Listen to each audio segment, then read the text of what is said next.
or how we plan to work together on centres of excellence. And as you'll recall, there are a number of projects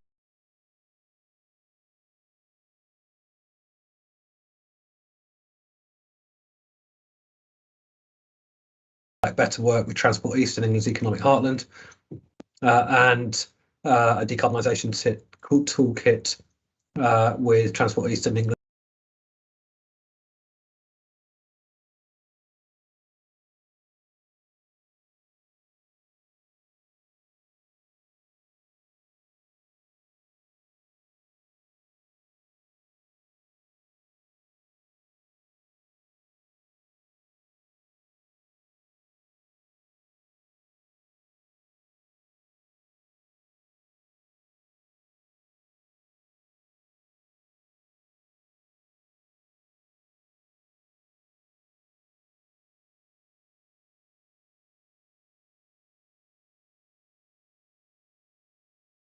For the South East, she's going on to other things, and so just want to record congratulations to Sarah and a thanks to Tiff for the work that she's done in supporting the SIP.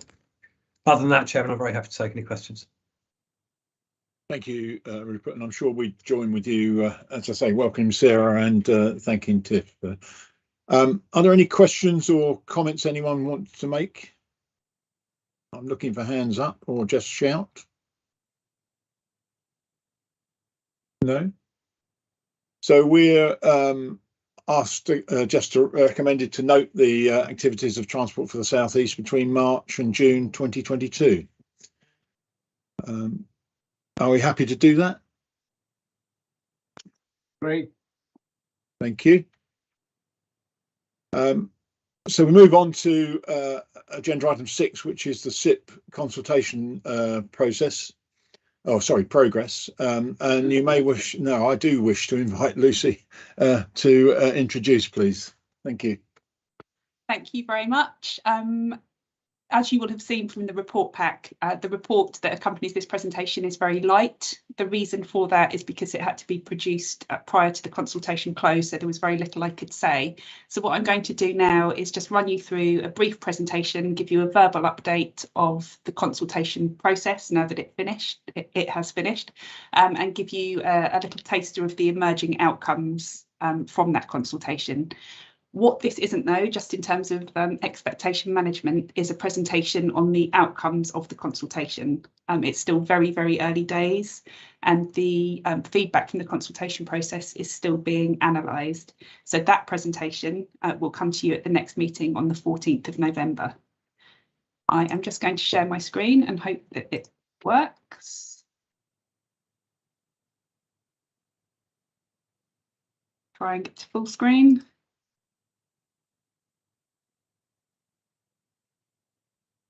There we go. Can everybody see that all right? Yeah. Brilliant. Okay. So these are the headlines from the consultation process. You will remember that it was a full 12-week public consultation. This was a consultation that was open to absolutely everybody. It wasn't closed in any way, shape or form. And we hosted it on a standalone platform called Engagement HQ. So we had a dedicated area, a dedicated website purely for this consultation purpose. During the 12 weeks, we had over 8,000 visits to the consultation website itself. So that is just the Engagement HQ platform. That doesn't include visits to our own TFSE website. So quite impressive statistics there. We had 429 visitors who were classed as engaged. That means 429 people either completed the survey via that platform or asked a question via the interactive Q&A functionality. Just under 3,000 participants were classed as actively participated. That means that they visited more than one site, spent more than one page on the site, spent some time there and had a look round. And just under 6,000 aware participants. So that is somebody classed as looking at a page on the website. Just under 3,000 downloads of documents. So that incorporates the main SIP document itself and also the summary version, as well as copies of the SIP geographies and a couple of other documents, but really, really good numbers there. The headlines in terms of the number of consultation responses you can see on this slide, 638 responses in total. That comprised of 406 surveys that were completed electronically via that digital platform, 131 responses that came in via a petition campaign response that was launched by Transport Action Network. So they came in as individual emails. 99 independent email responses, that is predominantly organisational, MP, local authority type responses, people who wanted to respond but didn't feel that they could work their answers into the survey format, and then 2 via the post. Good split of sort of traffic source to the Engagement HQ platform, lots of referrals via the TFSE website, lots of social media activity, and also a lot of local press coverage, which has been very, very gratefully received by us. So thank you to your comms teams and press colleagues who have helped to get the various releases into local press. That was really, really helpful. My screen keeps freezing. This isn't good. There we go. So as well as the digital consultation, we ran a number of events in parallel to support that consultation and to encourage people to respond. Most of you came to the event in Guildford on the 5th of July that Rupert's already mentioned. We had 166 people there. We then had 2 virtual sessions. Again, many of you attended one or both of those. Really, really well received. We had one during the day, we had one in the evening. Lots of town and parish councillor colleagues came to those, and district and borough colleagues, so they were very well received. We have done a number of presentations or attendance at meetings. These are just a few of them. There has been a sort of a mini tour of many of your authorities where we've been speaking to officers or members where requested. And we also had our event at Portcullis House for the MPs, which some of you came to, which unfortunately did clash with the rail strike. But still, we had a good handful of MPs at that. Survey response demographics. These are sort of headline figures, and the following slides are heavily caveated with the fact that they are based on people who responded via the Engagement HQ platform only. So these only include those sort of 400-ish responses that came via the digital platform. They don't include the other 200 and so. The reason for that is because the engagement specialists, the consultants, ECF, who are supporting us through this process, are still in the very early stages of processing all of the data. So this is just to give you a snapshot, give you a feel really about the number of responses that have come through via that digital platform. And there is a further caveat here in that most of the responses that were submitted on the Engagement HQ platform were from members of the public. So about 80% of these responses were from members of the public and 20% from organisations, businesses or political authorities. Most of the business, political authority, MP, organisational group type responses came through independently via email. So this just gives you a snapshot, 65% male, 25% female. I think it is fair to say that when we first saw those figures, we were slightly disappointed. We monitored the demographic responses throughout the process, and we did target marketing specifically around attracting different demographics as we needed to. So the younger people and also some females. We are reassured though by ECF that actually these statistics as they stand are really, really positive, and that we have done well above average. These are sort of excellent results, especially in terms of transport related consultations. So very pleased with this sort of demographic picture. I think we would have liked to have had a few more younger people in that early bracket of 16 to 24. Unfortunately, it was always going to be a risk with running over the summer holiday period. We do work very closely with the youth councils in your own authorities and also with our university colleagues. But the fact that we ran over sort of July, August didn't do us too many favours there, but we have had some younger people, so again, reassuring. I'm going to skip over that map because it hasn't been updated. In terms of quantitative response headlines, again, these graphs are purely based on the Engagement HQ platform responses. And also to caveat and make you aware here, particularly when you're looking at it on a screen, that the colours that go with the legends can be quite misleading. So don't assume that the colours and the bars follow the legend that is provided with the question options. Sometimes they're back to front, just to throw in a bit of extra spice and confusion. This was a question that we asked at the very beginning of the consultation, and it was to ascertain how much people knew about TFSE. The reason we asked this question is because we wanted to make some sort of judgment around how informed people were when they were going on to answer questions that were quite technically complex, even though obviously we tried our best to make them palatable and in plain English. Really reassured by these results. Only 34 people that completed this via the platform had no knowledge at all of TFSE, so that's 9%. We can read in to the fact that all of the ones that came in by other means definitely have at least some knowledge of TFSE, so that is reassuring. Really good number of some knowledge, good knowledge and active involvement. So again, all looking positive. We then went on to ask people whether they had reviewed the relevant SIP documentation. If people answered no or I don't know to this question, there were sort of flashing lights and alarms that were sounded, and people were directed to the relevant documents to really actively encourage them to read at least the SIP summary before going on to complete the questions.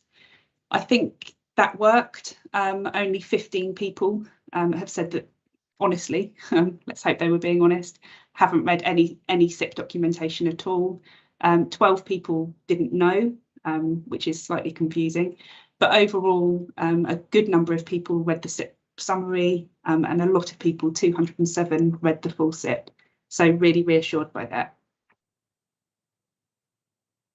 This question I've included as a graph just to give you an idea of where people are really, where the public are thinking at the moment.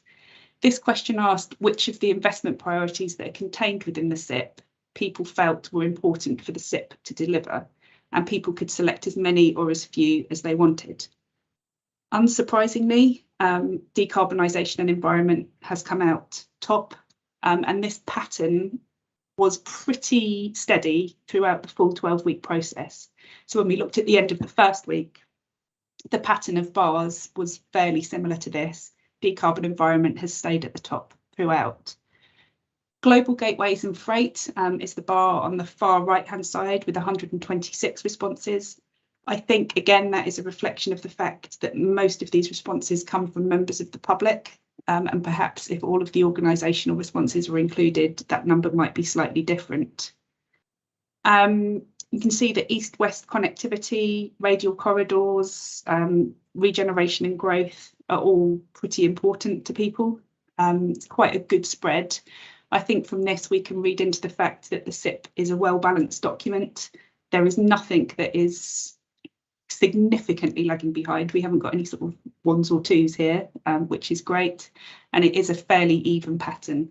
So again, encouraging. We then asked specifically which areas geographically people were interested in.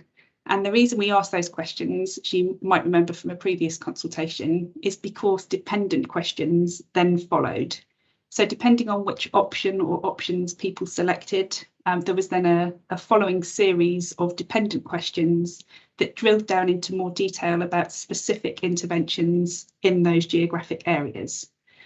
I haven't included all of that data because we would be here for hours, but I have included this slide just so that you can see where the areas of interest lay. Wessex Thames area, which is Berkshire, Hampshire and parts of Surrey, as you can see, had the smallest number of flagged interests.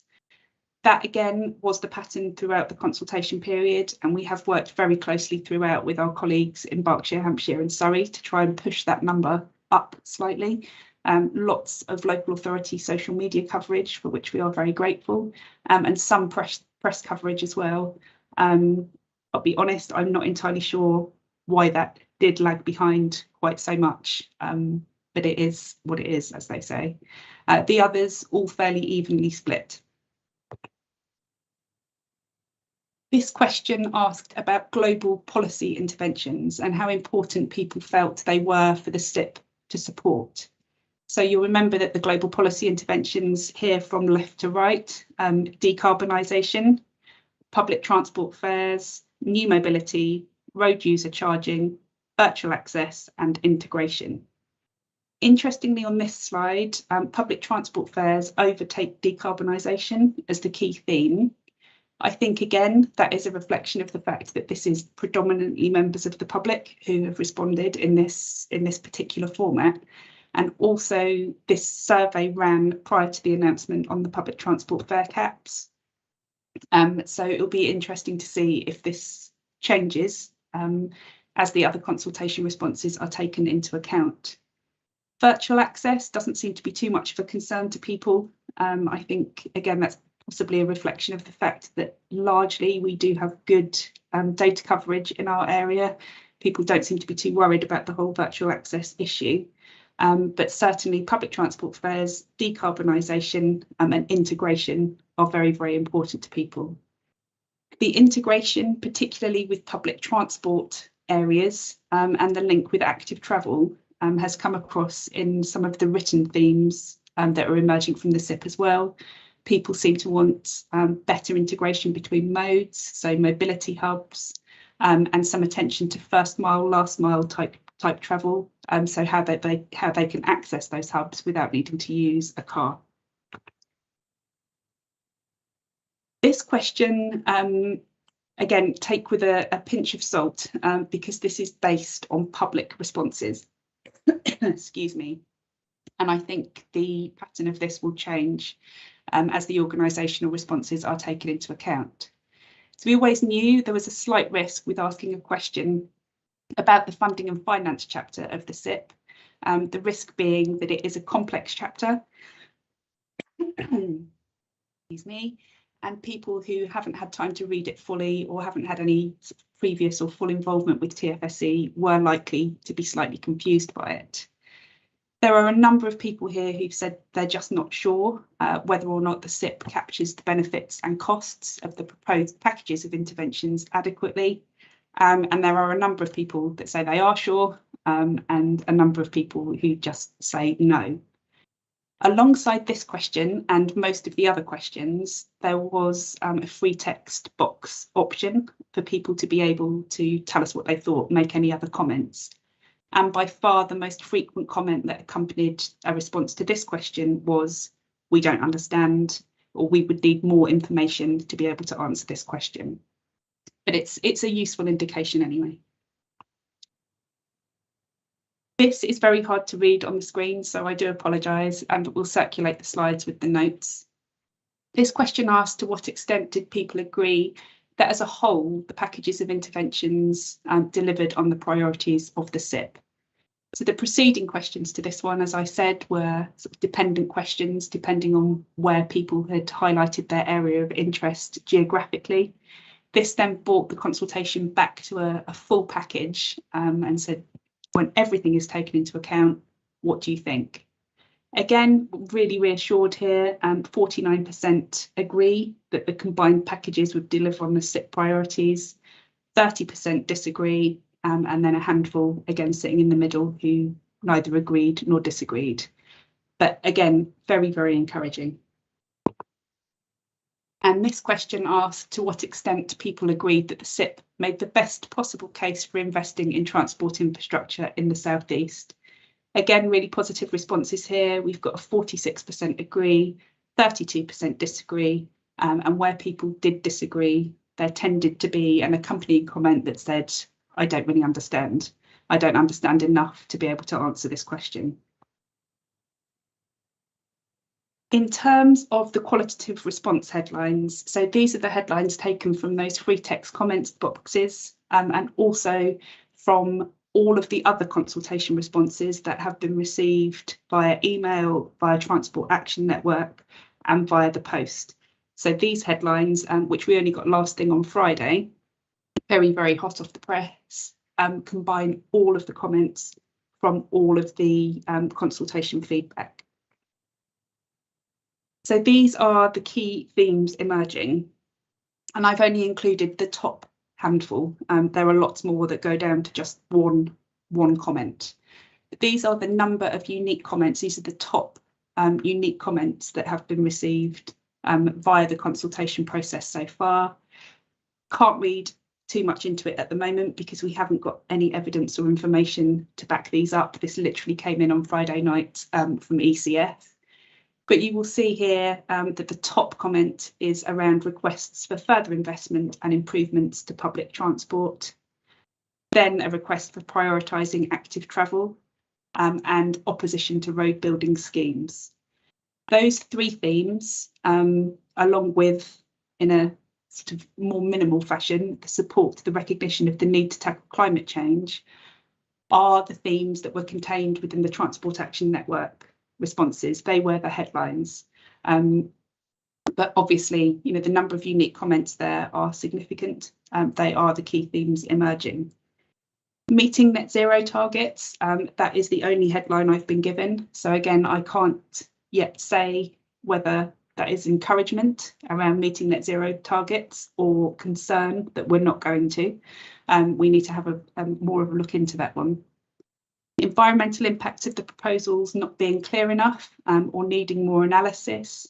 I suspect that is possibly because people didn't necessarily read the ISA document alongside the SIP, but also because there does seem to still be a slight lack of understanding that full business case analysis would not be undertaken on any scheme unless it was chosen to be taken forward. So there hasn't been full environmental impact assessments of individual schemes yet. Lots of requests for more sustainable methods of transport. I think that links very closely with those top few comments, and a number of people who would like more focus on climate change and environmental issues. So next steps, and this is the last slide. As I said earlier, on the 14th of November at your next meeting, ECF will present a full update on the consultation itself, and we will be presenting to you, or Steer will be presenting to you, suggested changes and amendments to the SIP in the form of a revised draft.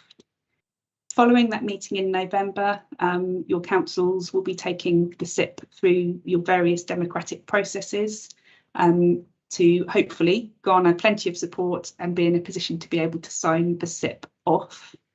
We have made an offer several times now to come and see you with Councillor Glazier and provide briefings to cabinets or working groups or committees or any other political or officer groups that you think it would be beneficial for us to speak to about the SIP to support you taking it through your democratic process. There are a number of those booked in. A number of you have got in touch and said you don't think you need it, which is great.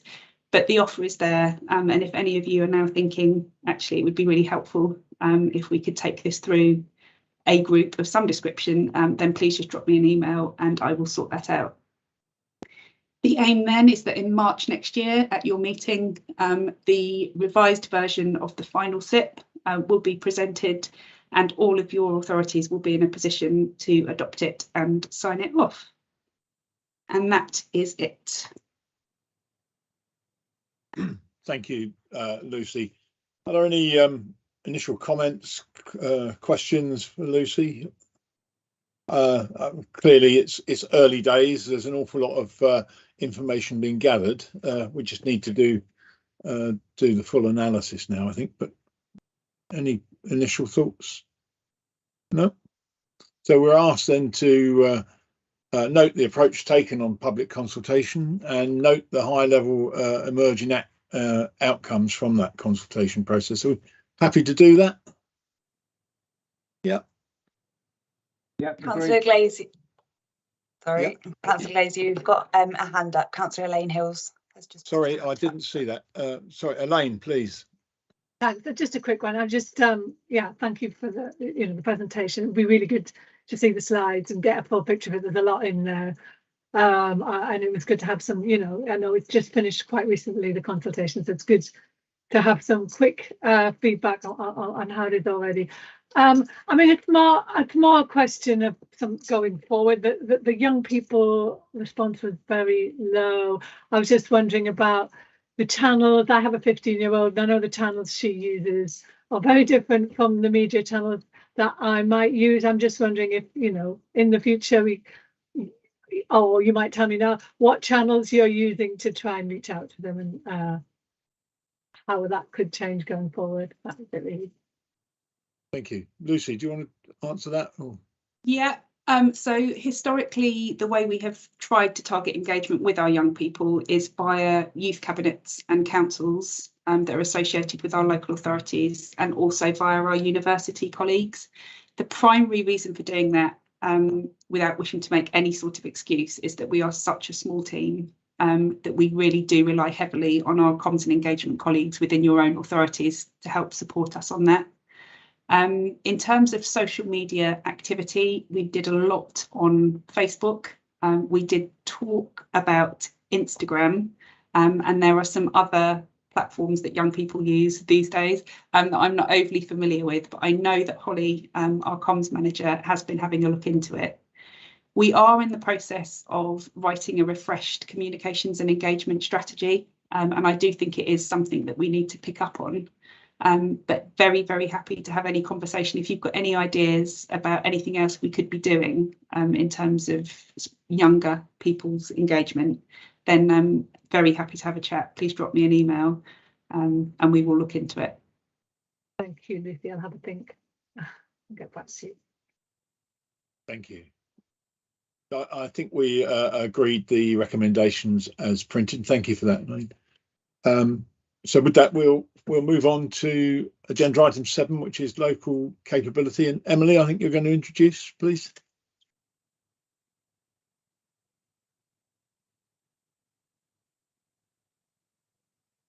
Yes. Yeah.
Thanks so much, Emily.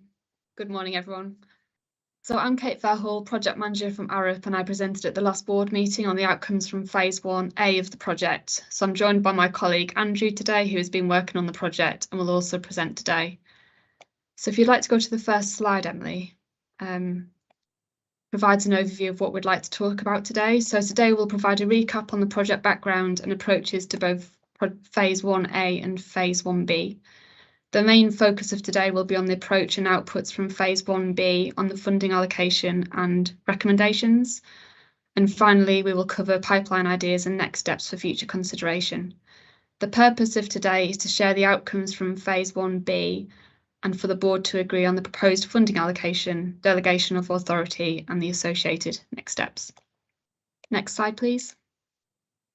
So first, I'll recap on the background of this project and the 2 separate phases.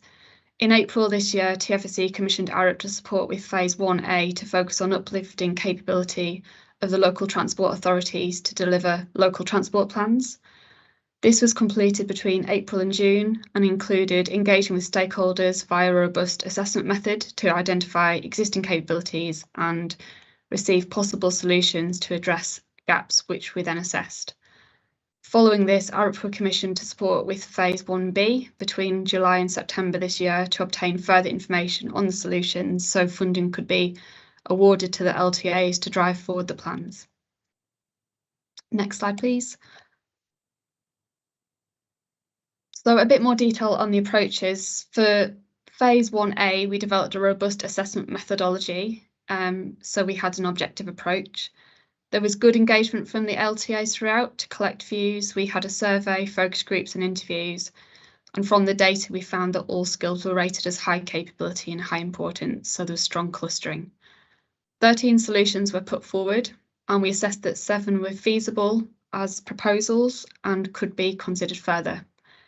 We also identified that a Centre of Excellence could support all LTAs and be a key platform for delivering these solutions. Findings highlighted, though, that more information was required from the LTAs and there was a need for more ownership for them to deliver these proposals. We put forward a work plan at the last board meeting, which was then agreed. And Phase 1B has been focusing on delivering this revised work plan. It is focused on engaging the LTAs to help them develop existing proposals or put forward new ones to enable higher quality solutions for assessment. And it's also involved developing more insight for the Centre of Excellence. Finally, it's involved creating an updated set of recommendations to enable TFSE to allocate funding to the LTAs and deliver these proposals by March 2023, next March, and deliver a new future work plan. Next slide, please. So more details of what Phase 1B has entailed. We've identified where further areas of clarification were needed and held interviews with LTAs. 11 out of the 16 LTAs participated in this. LTAs then had further time to complete the proposals by the 9th of September. We received 2 updated proposals and 3 new ones and analysed this using the assessment methodology, so it's a consistent approach. And we then distributed the funding based on scores. This proposed allocation of funding has been outlined in the partnership board paper, and we'll be going through the details today. Overall, Phase 1B and the proposals have been of a higher quality, and LTAs have put forward what they are able to deliver themselves. The outcomes have been very positive. I'll now hand over to Andrew, who will take you through the details of the proposals and funding allocation. Thank you, Emily. Thank you, Kate. Sorry. So if we can move on to the next slide, please. Okay, so with the funding allocation, we had a set of rules that applied to how the assessment methodology scores would turn into the specific funding allocations received for any solutions that were presented. And those 3 clear rules are presented on this slide. The first rule essentially is around the fact that no funded solution should have scored lower than an unfunded solution.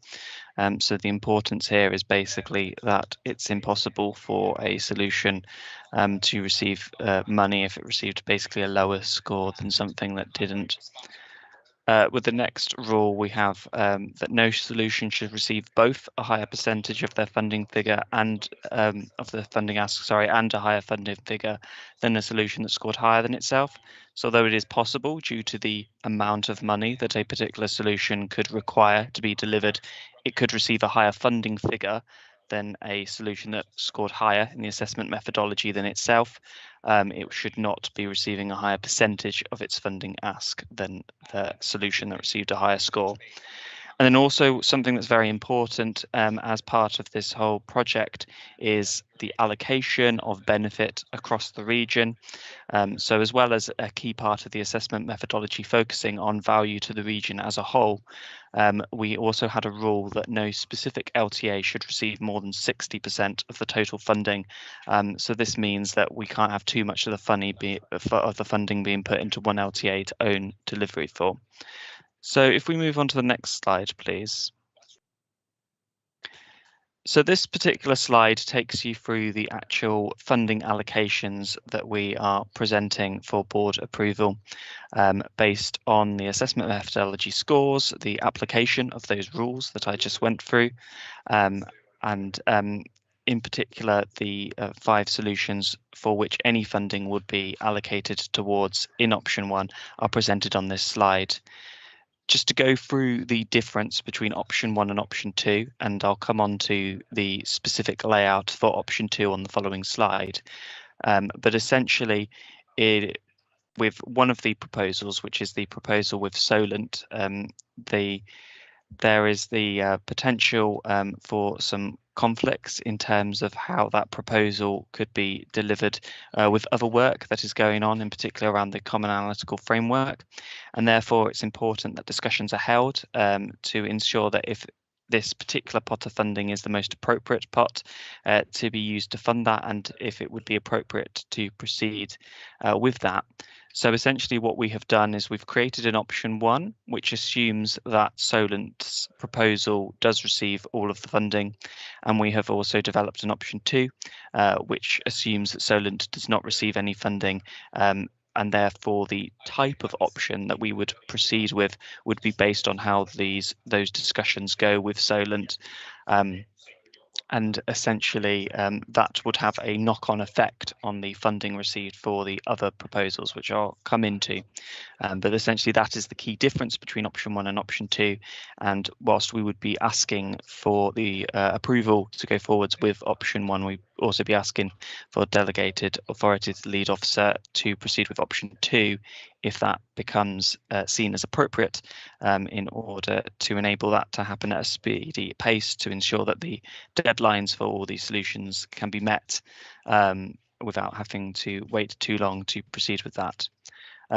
So specifically for option 1, these are the 5 solutions that received high enough assessment methodology scores in order to abide by those rules. There was clear detail in those solutions to enable some funding to be allocated, and therefore they are receiving funding. And you can see those top 3 of Wokingham, Solent and Brighton received higher assessment methodology scores than Kent and Hampshire. Thus, then they needed to receive a higher percentage of the funding ask, and therefore they have done here. And then there's a knock-on effect on the others, and the funding ask has been carefully considered based on what is in the proposal and what would be realistic to deliver, and that is how that has been calculated in this option 1 piece. There is also a point worth noting that in order for the funding allocations to be received, there are certain conditions that have to be met that apply to these specific solutions. Because ultimately, in order to receive the assessment methodology scores that they received, certain conditions were considered to be accepted in advance in order to achieve that score. Therefore, if they do not meet those conditions, the score does not become valid, and therefore the funding in which it's based on is not valid. So there are certain conditions with these solutions that are the basis of conversations, and if a satisfactory response is met to them, then the funding can be proceeded with. These are somewhat minor things, though, in the grand scheme of the solutions, and they're just specific elements that basically need clarity from the proposals. So not big issues or anything like that, but more just certain elements where a little bit more detail was required. So if we now move on to the next slide. So this shows you option 2, and basically the effect of the fact that Solent would not be receiving any money in option 2 is that it means that there is, as Wokingham and Brighton were already receiving the full funding in option 1, there is slightly more money to be received for Kent and Hampshire. And again, those particular solutions were considered in terms of what would be the next level of those solutions that could be developed with that additional option 2 funding. And that is what has been formulated into the particular funding allocations that have been put onto this slide. So if we can move on to the next slide, please. So this is the the key recommendations that have come out of the process that we have engaged with through the assessment methodology and the respective funding allocations that have come out. So what we would like to do in order to make progress is to agree to the funding allocations indicated in option 1 that of course have been based on the rules and the assessment methodology scores that those solutions received. Because of the discussions that need to take place with Solent Transport about their proposal and the possibility that it could not proceed as planned in a manner which would give them the full funding allocation identified in option 1, we would like to seek agreement to delegate authority to the lead officer to be able to implement option 2 if such a thing is necessary. And also, although there were many other solutions that were presented which had many good qualities to them, they did not score high enough to be able to receive funding. So we would also like to make the point that those proposals should not be forgotten about. There's some good merits in there that could be utilised in the future. So we would ask for those proposals to be considered potentially for future funding rounds, or at the very least to be considered as part of the Centre of Excellence approach. And indeed, if we go on to the next slide.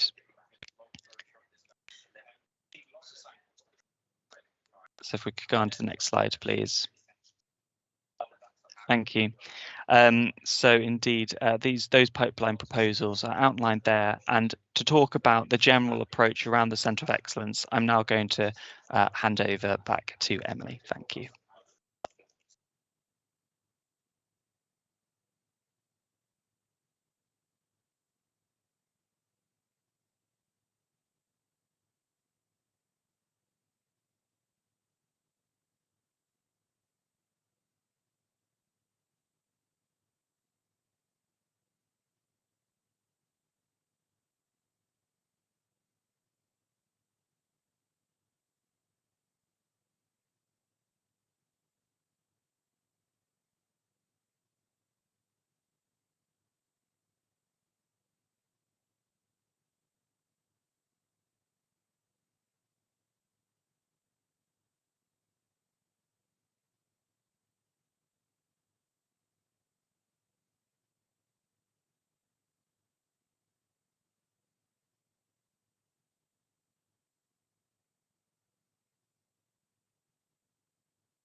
Thank you. Thank you. I'll just finish with the last slide and then we can move on to comments and questions. So thank you, Emily. This is the final slide summarising the next steps to facilitate the funding allocation. So as Wokingham and Brighton are receiving 100% of requested funding, the first step is to confirm that they accept this and any conditions.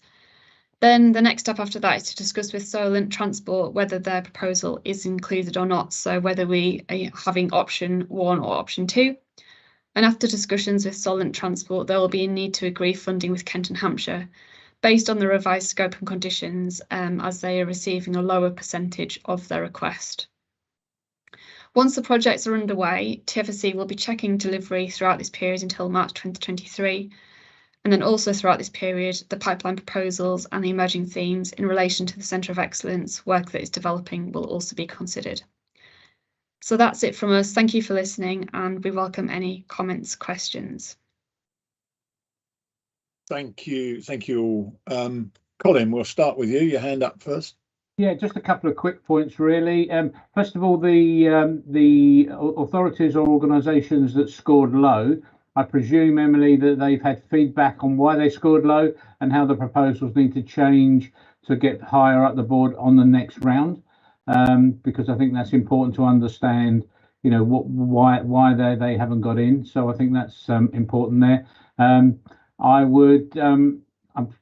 know we've got a Surrey officer on the board. I'm interested to see that there's nothing from Surrey in the mix there, so be interested to understand that. And last but not least, on the recommendations, I understand the reason for the lead officer being consulted to give him the authority to change that, but I would like to see, and Keith will love me for this, giving him more work, but lead officer in consultation with the chair. It's always nice to get that balance so everyone knows what's going on. Thank you, Colin. Emily, carry on.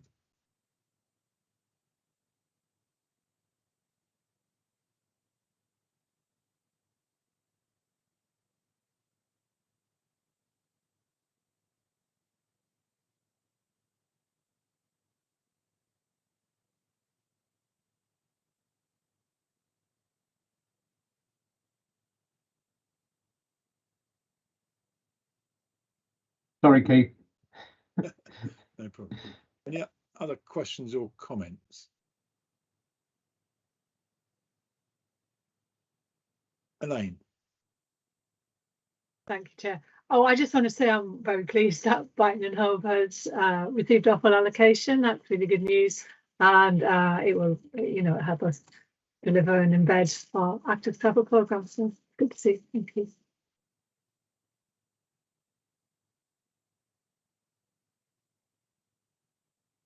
You seem to have muted yourself. Did you finish your? I think I finished. I just said it's really good to see, and it will help us, thank you. Yeah, with our active travel programme. Thank you. Thank you, Tony. Thank you, Keith. I'm happy to support the recommendations. I wonder if officers have got any update. This referenced under the Hampshire work, the upcoming LTP guidance. A number of us with paused LTPs were hoping to progress things fairly rapidly, but of course with the LTP guidance supposedly imminent, it makes little sense to rush on with that due. But as with everything from the DFT, they give us tight deadlines, but never impose the same discipline on themselves. So I wonder if Rupert or any other colleagues have got any update on when that LTP guidance might emerge, because my understanding is initially it'll be a draft for consultation. So not the finished article, and then obviously a consultation period before the document is finalised, presumably next year, all of which adds to further delay. Thank you. Thank you, Tony. Rupert? It's a good opportunity in this item to warm Andy Rind up. I mean, as far as I understand the LTP guidance, there has been some delay in it coming out. And I think my latest was that, as Tony said, there was going to be a consultation on it. But I have heard the autumn. But I'm sure Andy would want to come in and clarify. But which year, Rupert? Autumn this year, Councillor Page, I hope. And you're right, it's a consultation first. And actually we're talking to a number of authorities informally, so very happy to talk to yours if that would help.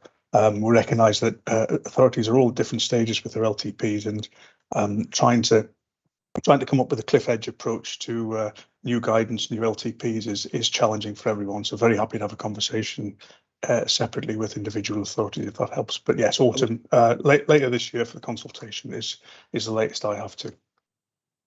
Well, that's helpful. I know my officers are talking to your colleagues in the DFT. Being as I'm in Liverpool at the moment, it's already autumnal here. But autumn is a very loose concept. So are we talking next month? Because it really would help to get a bit more clarity around this. I haven't anything more detailed than autumn, but I will take away and see if I can get a more definitive update for the board to write round. Okay, thank you. Thank you. Any other comments or questions? No. That's it. I'm going to say the proposals are in front of you there now, and depending entirely on up to you, I'm quite happy to work in conjunction with the lead officer, but we do need to get this going. So recommendation is to note the outcome of the progress from the locality work streams, agree the funding allocation set out in option 1, agree to delegate the authority to the lead officer to undertake discussions with Solent Transport about their proposal. In the event that the proposal cannot proceed as planned, delegate the authority to the lead officer to implement option 2, and to note the pipeline of proposals to be explored in more detail as part of the Centre of Excellence or in the future funding round. Are we all happy to do that? No abstentions, no objections? Consider that carried. Thank you very much. And thank you all for your report. There's quite a lot of work gone into that, so thank you. We move now then to agenda item 8, which is the Centre of Excellence, which sort of follows on from this. And Rupert, I understand you're going to start, please. Yeah, I am. Thank you, Chairman. Just to let you know that since dispatch of these papers, there has been a change of position from the department, which I think in the longer term is the right thing to do.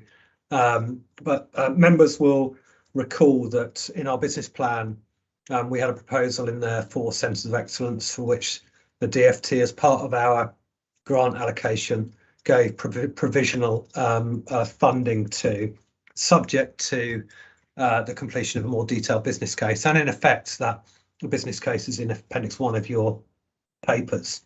I think my reading of it is, and this is why I said that this is, it gave Andy in the previous item a bit of a warm up, because I will ask him to come in a second. But I think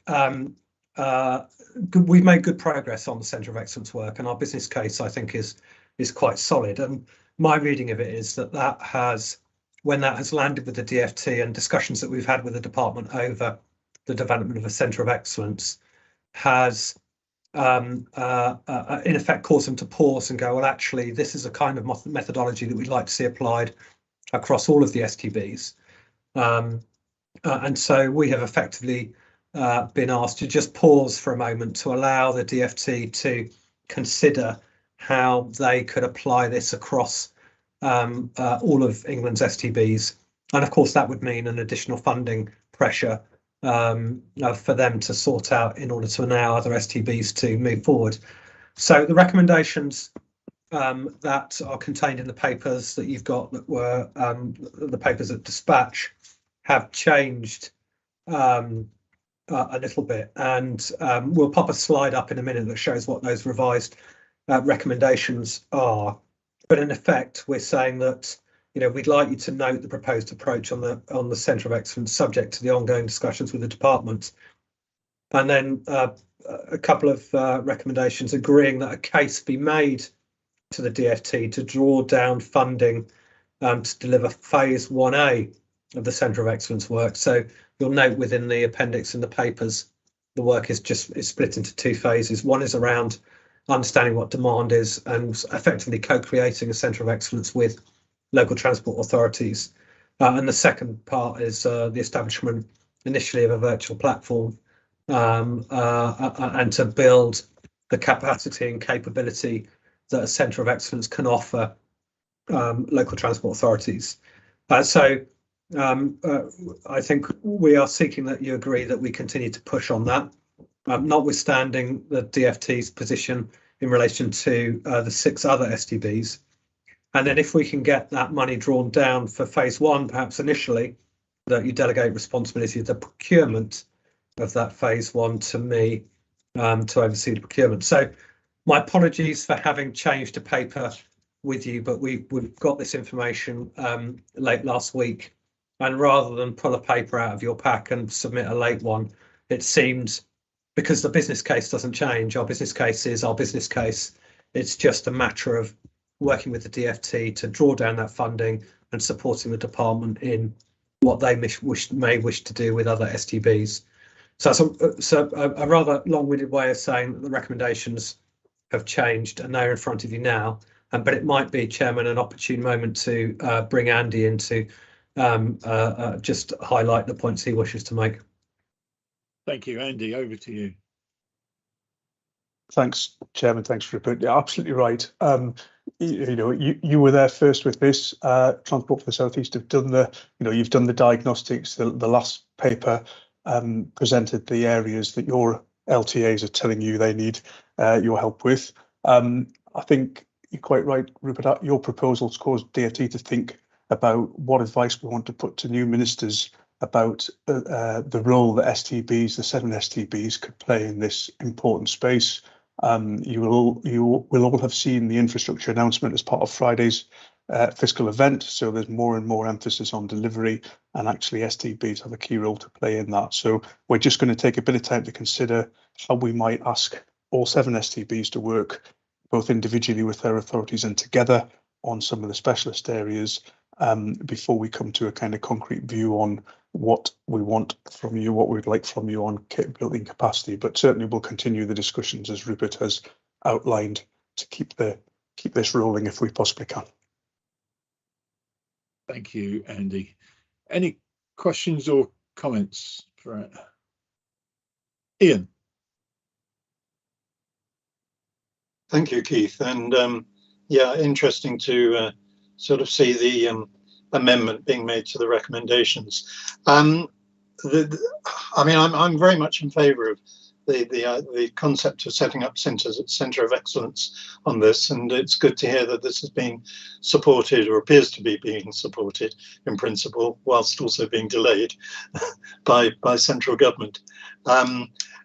What I really wanted to raise, though, is that there seems to me to be an opportunity here to actually integrate a landscape-led and sustainable development approach into the baseline of schemes, and that best practice for a centre of excellence for LTAs would ideally include natural capital assessments and designing in green infrastructure opportunities and SUDs at the baseline and at high level, for that to be integrated into the approach.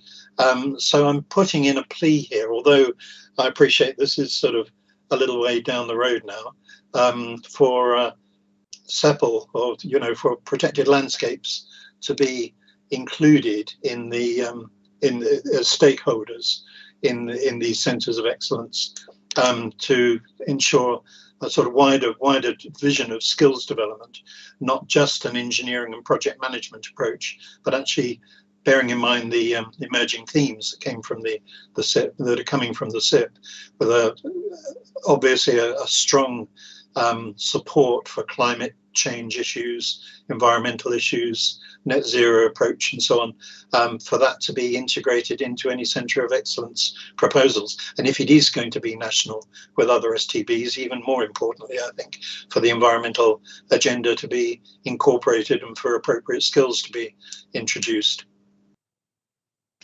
Thank you, Ian. I'm sure that's been noted. Anyone want to comment on that, or any other points that's been raised? I mean, Rupert. Yeah, thanks. Yeah, it's a really interesting point. And as we start on this centre of excellence work, we're very much guided by where local transport authorities as scheme promoters feel that their gaps are. And one of the elements that they've said to us is a challenge is that business case development. And of course, as part of the overall business case is the elements that you've just described around protected landscapes and nature conservation, nature recovery and stuff like that. in addition to things like carbon and active travel, there were other elements that were pulled out. So I think as the Centre of Excellence evolves, some of the aspects that you've just described might sort of, grow. But initially, I think it's the business case development that is a gap at the moment, and that has to cover, things like sustainability appraisals and the environment and so on and so forth. And I think, I'm confident that we'll be able to work with the DFT to draw down funding, and this Centre of Excellence, will evolve and strengthen, and the demand for various skills and capability and capacity will become much clearer as we get down the road. And I think, some of the requirements of the DFT in terms of, scheme appraisal are certainly over the years have put much greater emphasis on the environment, and that feels, quite positive to me. Thank you, Rupert. If I could just come back briefly, I suppose what I'm looking for is, instead of it just being relegated to the ISA aspects of a scheme, the sustainability appraisal, for it to be integrated into scheme design and scheme funding, rather than just being being seen as a mitigating measure, but actually to be seen as a fundamental part of the approach with transportation and communications projects. I think that's a fair point. I think what Rupert was clearly saying was that this is a joint effort across all of the local transport authorities, and so we just need to bear that in mind. But I'm sure going forward, and just on the changing of the recommendations, I think it's absolutely good that we have that confidence and good enough working relationship with DFT that we can do that. And it's an offer really from me, Andy. I know within the team you'll have more than enough officer backup and support, but if you need any political support or any cheerleading, you just give me a call. I'll make the time, because I genuinely think that getting this type of facility available across the whole of the southeast with a amount of joined upness must benefit everybody. So really important that we keep pushing on with it. That's a really kind offer, Keith. I may well take you up on that. Thank you. Thank you. So with that in mind, we'll have the new recommendations on, and I won't bore you all by reading them out. Are we happy to accept the recommendations as printed in front of you? Nobody's saying no. Good. Okay, so we now move on to agenda item 9, which is decarbonisation. And Mark, I think you're going to introduce, please. Yes, thank you, Chair. My name is Mark Bellelli. I am technical lead for Transport for the South East. We have with us today Stephen Bishop from Steer, who's going to give you a presentation at the moment. But in terms of some introductory comments to this item, the item seeks approval for a transport decarbonisation pathways report, which is set out in Appendix 1 to the report, and also provides an update on the joint work that we've recently commenced with Transport East and Economic Heartlands, looking at the development of a tool to assist local transport authorities with identifying the potential carbon reductions that they can achieve from local transport measures set out in their local transport plans. Particularly timely, this piece of work, given as we understand the local transport plan guidance, which is soon to emerge, that we heard about earlier in the meeting, will also place a requirement on local transport authorities to quantify the carbon reductions that they will achieve through their local transport plans. So there will be some specific guidance on that will come out at the same time as the local transport guidance, and I'm sure we will there'll be an opportunity to hear more about this at a subsequent meeting. So just on the just some introductory comments on the transport decarbonisation work that we've had undertaken. The government produced its transport decarbonisation plan back in 2021 July, and as we also know, it set itself a mandatory target of achieving net zero by 2050. So very much the purpose of this work was to identify in the TFSC area what does a trajectory to net zero actually look like, and what are the potential pathways that we could follow to get there in terms of what would the impact be of both national and local policy instruments and transport interventions in driving us to those locally derived carbon reduction targets. So that's very much the context. So what I'm just going to do now is to hand over to Stephen Bishop, who Steer undertook the work on the development of that transport decarbonisation report, and Stephen's just going to give us a brief overview of some of the detail contained in the report. Thank you, Mark. Good morning, everyone. My name is Stephen Bishop. I'm a director with Steer, and we've been conducting this work over about the last 9 months. Oh, can you see my screen, or is it best we go with the people can see my screen, can they? Yeah. We can. You're not on full. Oh, you are now. Well done. Thank you. I'm going to cover 4 areas. The first is to understand the baseline of emissions. This presentation is specifically looking at the emissions related to our domestic and surface transport activity, so it doesn't consider embedded or capital carbon at this stage, nor does it consider international travel. We'll then look at a number of trajectories. These are target-based trajectories, many of which are provided by central government or from other national organisations. We'll then move on to looking at pathways. These are approaches of the impact of applying different types of intervention and to see how close they can get us to the more ambitious trajectories for net zero carbon. And then I'll wrap up with a few findings. So we need to understand how we travel and the emissions that are associated with that. But first, why do we travel? This is from the National Travel Survey. The latest data is a few years old now, so it's a pre-COVID snapshot.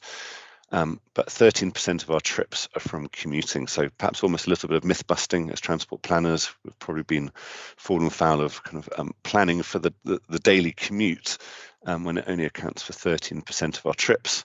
We make just as many trips to schools and colleges as we do commute. We make even more trips for shopping, for retail, and we make even more again for personal and leisure reasons. In terms of how we travel, perhaps unsurprisingly, about 2/3 of all of our trips are by car, either as the driver or a passenger, but over a quarter of trips are by walk or cycle or wheel, and we make about 5% of our trips by public transport, considerably more by bus than rail, but typically rail for longer distances. And moving on to how far we travel, almost a quarter of all trips are under a mile, so of a short nature. 2/3 are under 5 miles, and interestingly and importantly, 80% are under 10 miles, or about 15 or 16 kilometers. So only 20% of trips are over 15 kilometers.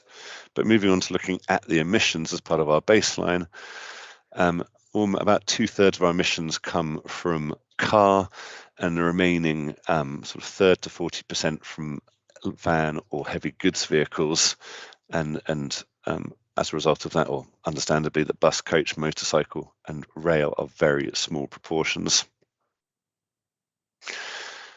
But I mentioned that 20% of trips are over 15 kilometers, but those 20% of trips account for 80% of emissions. And therefore, to really tackle emissions at the tailpipe, we need to tackle longer distance trips. So only 20% of emissions come from trips under 20 kilometers and 80% over 20 kilometers. In terms of the distribution by local authority, perhaps unsurprisingly, that tailpipe emissions correlate with population, employment, density of highway network and traffic flow, rurality, so those more rural areas, people travel farther to access where they need to go, and household income and GVA, so areas with higher income travelling further and emitting more emissions. If we remove motorway and rail emissions to generate a local data set, this is an approach that BEIS have taken to identify those emissions that perhaps are more directly in control of local authorities. It still very much follows the same pattern, and we see a range per capita per year in tonnes with the lowest emissions from Slough and Reading up to the highest emissions per person per year in Hampshire and West Berkshire. On to a number of trajectories. This first trajectory shows is from DFT data and DEFRA, and it estimated that back in 2019 that government's current trajectory was about a third of all emissions would be cancelled by 2050. This was largely led by vehicle efficiency and the rollout of zero emission vehicles. In 2021, those forecasts were upgraded following the policy announcement on the ban of the sale of internal combustion engine vehicles, cars and vans in the early 2030s. And this saw a reduction of all emissions by half, so still a very long way off net zero carbon. From informal consultation on the quantified carbon reduction guidelines by the department, we're anticipating a further revision to this trajectory, a more ambitious one that's taken more data from recent sales of zero emission vehicles and through engagement with bodies like the Society for Motor Manufacturers and Traders that could see this trajectory go to 2/3 reduction by 2050, but again, still a very long way off net zero carbon. In the last couple of years, we've seen the Transport Decarbonisation Plan issued by the Department for Transport, as well as government's net zero strategy. Within it are contained an upper and lower bound trajectory for domestic transport. So these are trajectories to get us to net zero. It's still a considerable gap from where government is forecasting emissions will be, though. So by 2030, without additional intervention, we'll have a 17 percentage point gap from where we should be. And by 2050, without further intervention, a 44 percentage point gap between net zero carbon. We're showing another curve here. This is from the Tyndall Centre. This is a collaboration of different universities working in conjunction with central government and local authorities. And the Tyndall Centre gives greater consideration to the need for transport to decarbonise faster compared to other sectors. It's starting from a much higher point, whereas other sectors have been more rapidly decarbonising, but also some consideration given to international equity, recognising that the UK may be able to decarbonise faster than other countries. So this sees a much faster decrease in carbon emissions. And again, if we look at the forecast gap from central government's own forecasts in the black line with the brown line at the bottom, by 2030, we will be 62 percentage points off target by taking a budget-based approach. And by 2050, we'll be 48 percentage points off without significant intervention. And as can be seen here, this isn't just about the gap at 2050, it's recognising that the gap is growing quickly as we speak.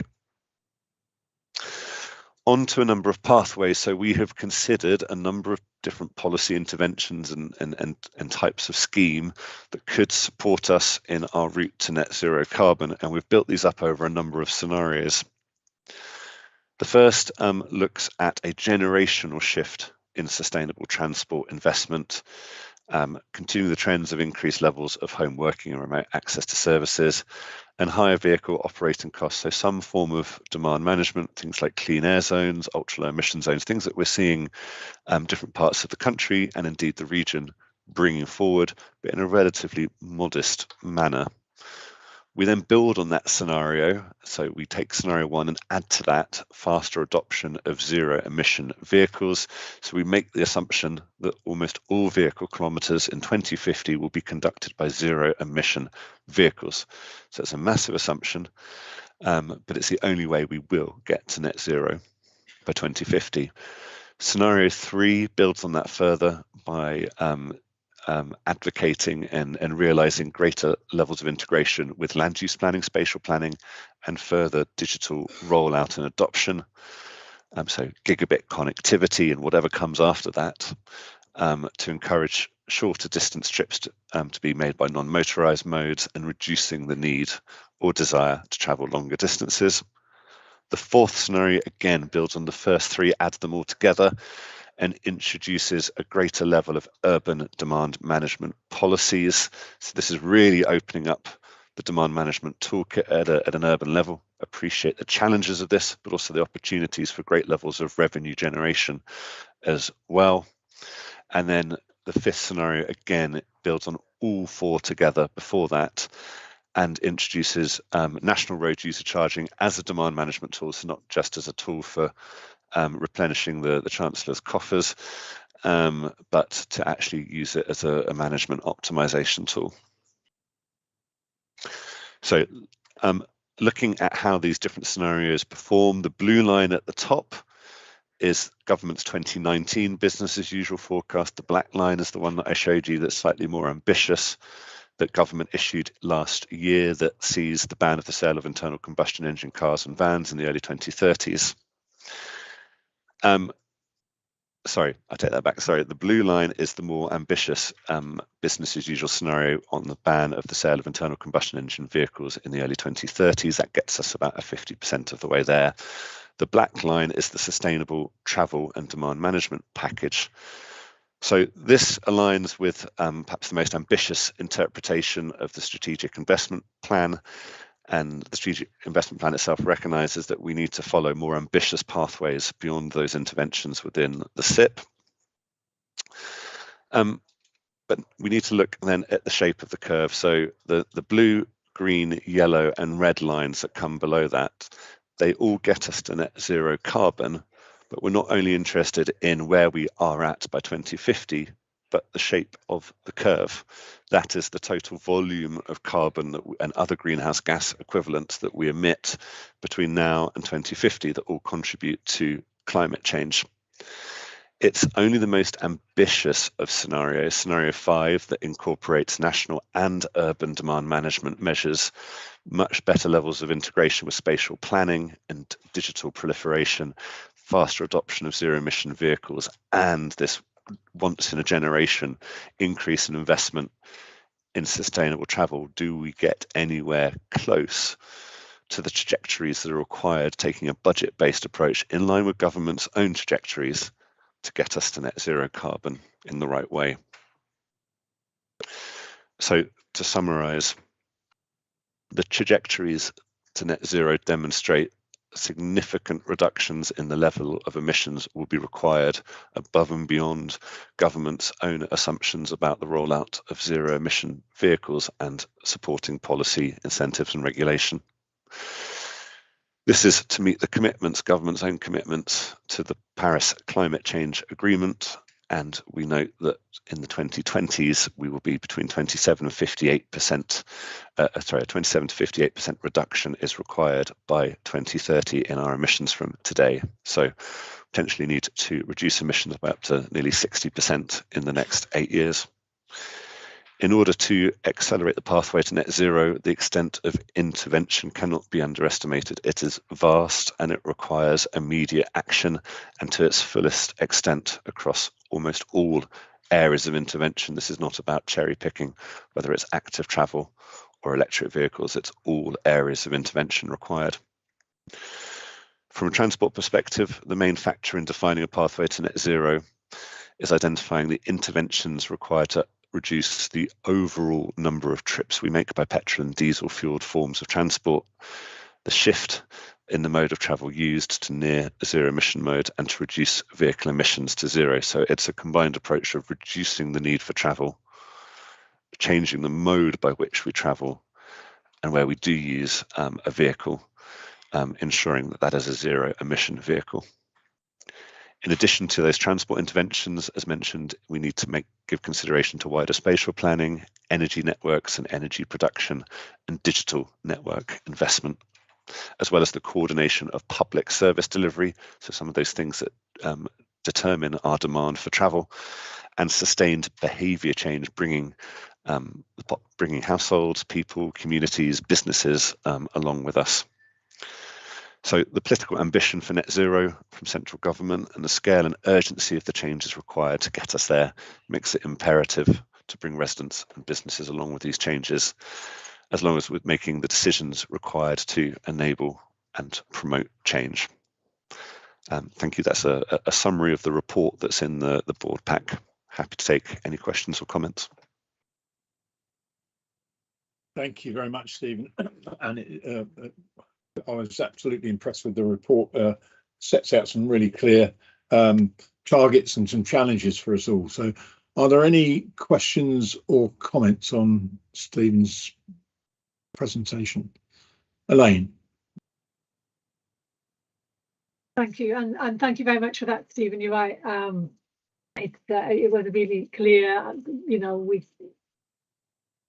you've covered most bases there on what we can do to decarbonise. Obviously, in Brighton and Hove, our ambition is greater. We're aiming for net zero by 2030, and I know some other authorities are as well, because we think we need to act now. I think you mentioned that in the 2020s, we really need to make a massive change to how we do things. And of course, it's incredibly challenging, but the more we do sooner, the more we're going to protect our planet from obviously the worst effects of the climate breakdown. But that's just a comment. But I just wanted to ask a question, because you've gone through lots of different things and it was obviously really thorough. But I'm just wondering if you consider the extent to which livable cities, livable or low traffic neighbourhoods are being considered as part of the mix of reducing carbon in cities. Obviously this is wide because it's area wide. We are going through, we've just had a consultation on our first livable neighbourhood, low traffic neighbourhood. We're meeting resistance. We would like, the backing of TFSE on that kind of project. So just wondering if you've considered the level of impact that such schemes can have. While I appreciate it's really hard to nail down figures or that kind of thing, just would like your thoughts. Thank you. Yes, thank you. Do you want to take that? Thank you. Yeah, as part of our consideration of urban demand management, we have considered a range of different interventions from car-free city centres, livable city centres, low traffic neighbourhoods, workplace parking levies, area-based charges, ultra-low emission zones, clean air zones. Our conclusion is that it's not about picking one of those that ultimately, or parking restraint, increased parking charges. Ultimately, it will probably require a combination of urban demand management interventions. We are looking at some additional work at the moment, looking at what the possible potential sort of maximum impact interventions that local authorities have more direct control over might be, including a focus on some of those urban interventions where we might be able to consider specific interventions in specific places as well. And Elaine, before I come to Ian, if I can just add, as it's your first board, clearly the TFSE's responsibility is to set a strategy and also then an investment plan for the whole of the southeast. But actually, it is the local transport bodies that do the local interventions. I mean, what I want to make clear is that it's not our job to run Brighton and Hove or East Sussex or any of our 16 transport authorities. It's just up to us to put the options out there, and I think that's what Stephen has just said in his response. It's good for us all to have the information that's available, but the ultimate decision will sit with the local authorities. So I hope that helps. Yeah, I mean, I appreciate that very much as well. I was just wondering if we drill down on any of those things that might be considered more widely. That's all. Okay, thank you. I hope that helped. Ian. Thank you, Keith, and thank you, Stephen. Sobering findings. I think it's going to be a tough ask, isn't it, to achieve net zero by the looks of things. But a couple of queries, and these are coming to an extent from the briefing notes I've been given, because I haven't read every detail of the report, although it looks pretty comprehensive. But one query is there a reason for there not being a 2030 budget trajectory included? I think you've got 2050 and 2040. Is 2030 sort of too close to call? So query there. Also, have you considered rural improvements? So there's a lot of comments regarding urban transport management, but of course, well, particularly in the southeast, there's an awful lot of use of the private car locked in to rural to settlements, and I wondered how significant rural use of rural roads and private cars in rural areas is in terms of carbon neutrality, and whether you've any thoughts on that. Finally, I suppose, have you looked at the potential for carbon capture to be a contributor to reducing to net zero? For example, in terms of mass planting of trees or other sort of green renaturing initiatives that might compensate for carbon emissions. Thank you. We haven't considered a 2030 trajectory. It was our professional view that looking at a regional level, that 2030 is not obtainable, given, I think, hopefully you've seen from this presentation the scale of the challenge even to meet 2050, but we did also consider a 2040 trajectory as well. But obviously that could be something that's considered at a local authority level.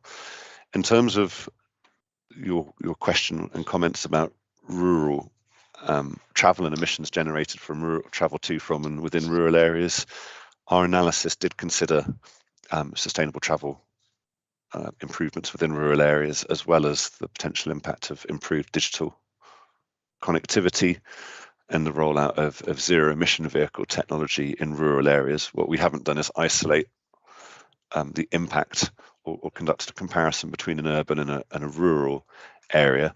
But what we can see from the baselining data, if we take, I guess, one of the region's most rural local authorities, West Berkshire, it has some of the highest per capita transport carbon emissions per year of any local authority. So I think we understand the challenges of in rural areas. But yes, we didn't only apply intervention in urban areas where some of the interventions may be more viable. We took a regional approach. Finally, about carbon capture or offsetting, we haven't specifically looked at different options, but it has been our view that for surface transport, we really need to be targeting zero rather than net zero. And anything less than about 5% of residual emissions will be almost impossible to offset. At Steer, we conducted work for London Borough, and we estimated that at 5% residual emissions, trees would have to be planted at a scale of the entirety of North Yorkshire to offset 5% of transport emissions from a London Borough. So I don't think we can rely too heavily on offsetting, but it will be part of the mix, no doubt. Thank you. No one else indicating. And again, thank you, Stephen and Mark, for a good presentation, and equally the amount of work that was. Keith. Sorry, I've got two more. Yeah, Tony's come up, and I did see Jeff, but Tony. Sorry, it's a lack of dexterity on my part. Before you wrap up on that, I wonder if I could just ask Stephen to comment on page. Firstly, a very good report. I actually took the time out to plough through most of it. I gave up with the appendices, by the way. That just became a bit heavy. But page 84, the recommendations. There's an interesting, in the middle paragraph, additional elements regarding the decarbonisation of transport need to be considered. And this, of course, is a very fundamental point, because you've rightly said that this piece of work only focuses on tailpipe emissions. For those of us who have never been enamoured of the internal combustion engine and cars, our objective is to see a net reduction in the overall use of cars, whether they be diesel, petrol, or electric. And I think the point that's made here about the wider implications of embodied emissions in the manufacture and supply of vehicles is a very valid one, because of course the manufacture of an electric car is every bit as damaging to the environment as the manufacture of a diesel or petrol car. The tailpipe being, of course, the one benefit. When you think of the implications around batteries, lithium, the exported pollution that creates, and then you make the other points about energy fueling, the sources of it, and of course aviation and maritime transport in the bigger picture. So I suppose the point I would be posing is the extent to which the decarbonisation element of the future, and comes back to the LTP guidance, will focus only on tailpipes, the easy bit. And whereas, of course, government nationally should be focusing on the bigger picture, we obviously at local authority level can only focus on sort of usage and the potential charging regimes that we might be looking at. But again, those would sit under a national picture. And I suppose the other point that I would ask you to comment on is, of course, the elephant in the room around the huge and increasing hole that will emerge in national coffers as petrol use declines, the duty and VAT from it falls, and where will the gap be made up? Now, on the basis of last Friday, it'll be made up by borrowing on the never, never, and the easy just kick the can down the road. But assuming we ever get back to the concept of balanced budgets, we're going to have to look seriously at that side as well, and where demand management sits at a national level is, of course, a key element in that equation. And the final point I would make, I would take slight issue under funding opportunities on page 84. You say there are many options available to raise revenue at the local level. There are some, many I would dispute. You've identified parking charges as clearly one variable, but local road pricing mechanisms involve a huge amount of bureaucracy. WPLs, workplace parking levies, are a good example of a massive bureaucracy. That's the reason we only have one in this country at the moment in Nottingham. So an excellent piece of work, Stephen. So I suppose I'm really posing the question as to how decarbonisation will be viewed by the DFT in terms of forthcoming guidance, having referenced that in the earlier points you made. Thank you. Thank you, Tony. I don't know if Stephen wants to come back. I don't know if Andy wants to comment or not. I mean, I think the point about the what the government choose to do or not do will be relevant at that time. But anyone want to comment? Andy? Yeah, I'll come in. Thanks. I think Tony's points are excellent points, aren't they? And these will all be things that new ministers will need to think very carefully about.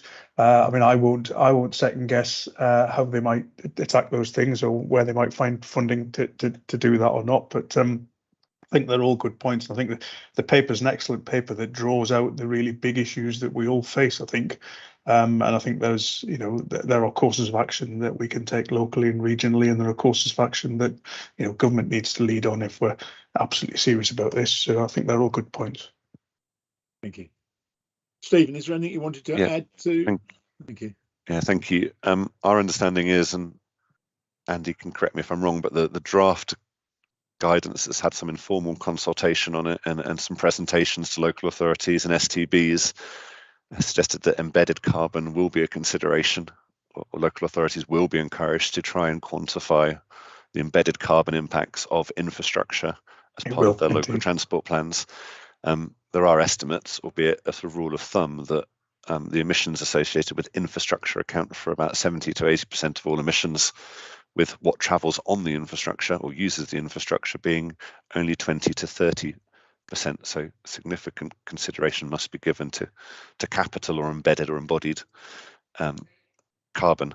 And it's not just the manufacture of vehicles, it's also the tarmac, the concrete, and what have you.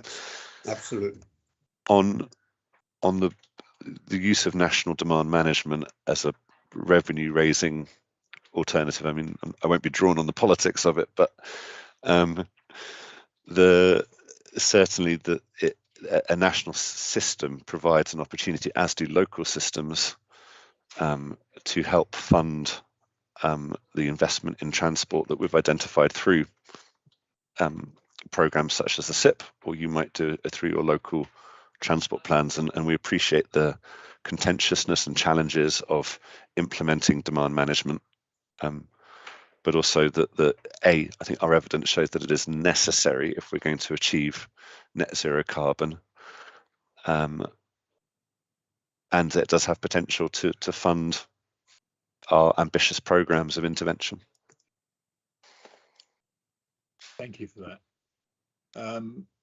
No other comments. We are, and again, I can't say enough. I think the information we had there is very, very useful. So thank you.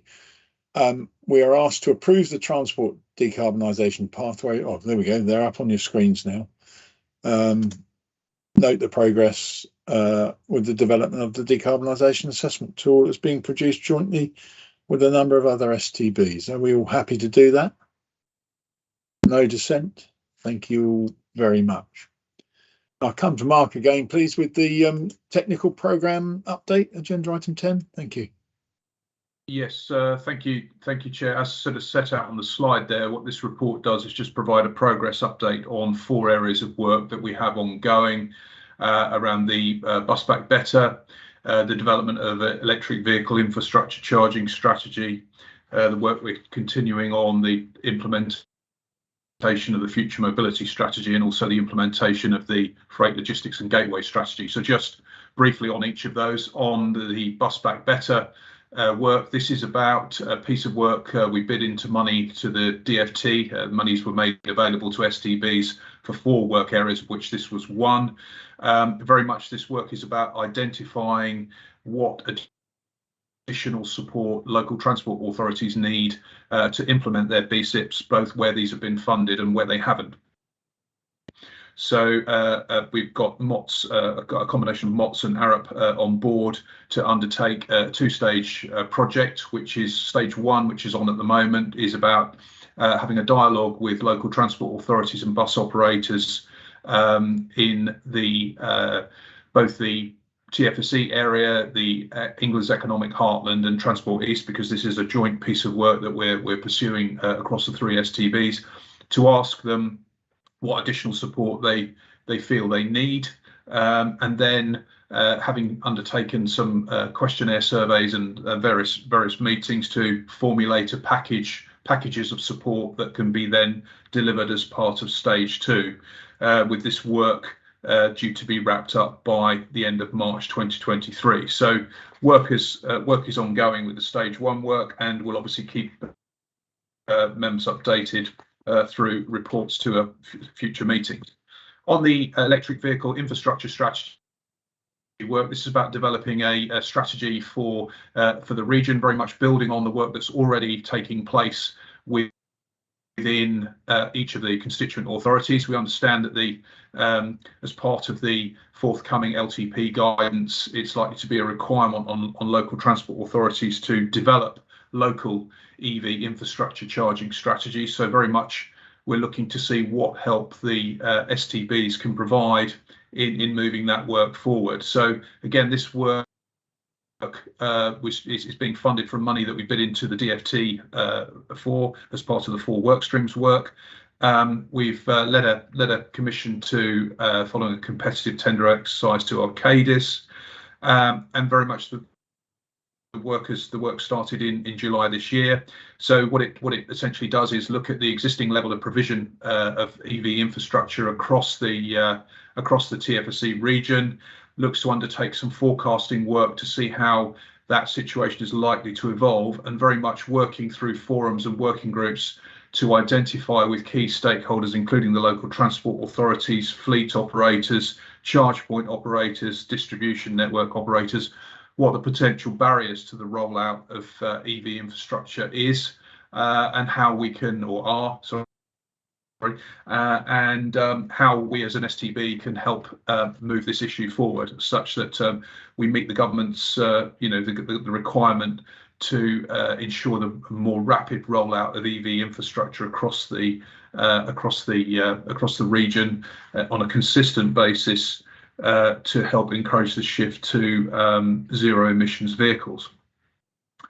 This work, as I say, is ongoing, due to be completed by the end of January next year, and obviously we'll continue to keep you updated through for the further reports to the board. On future mobility and the freight and infrastructure freight strategy, that both those two strategies working to sort of actually implement both of those strategies, which have been agreed through the board last year. On the future mobility strategy, we currently have WSP undertaking some work on implementation, which we're looking to extend. We've reinvigorated the Future Mobility Forum, and what we're doing with them now is some additional work to identify the technical pieces of work that will be needed to drive that strategy forward, and obviously continue to keep you updated with the progress of that work through these meetings. Similarly, on the freight and logistics and gateway strategy, which was agreed last year, looking to move forward with the implementation of that work, just looking at how we can resource that moving forward.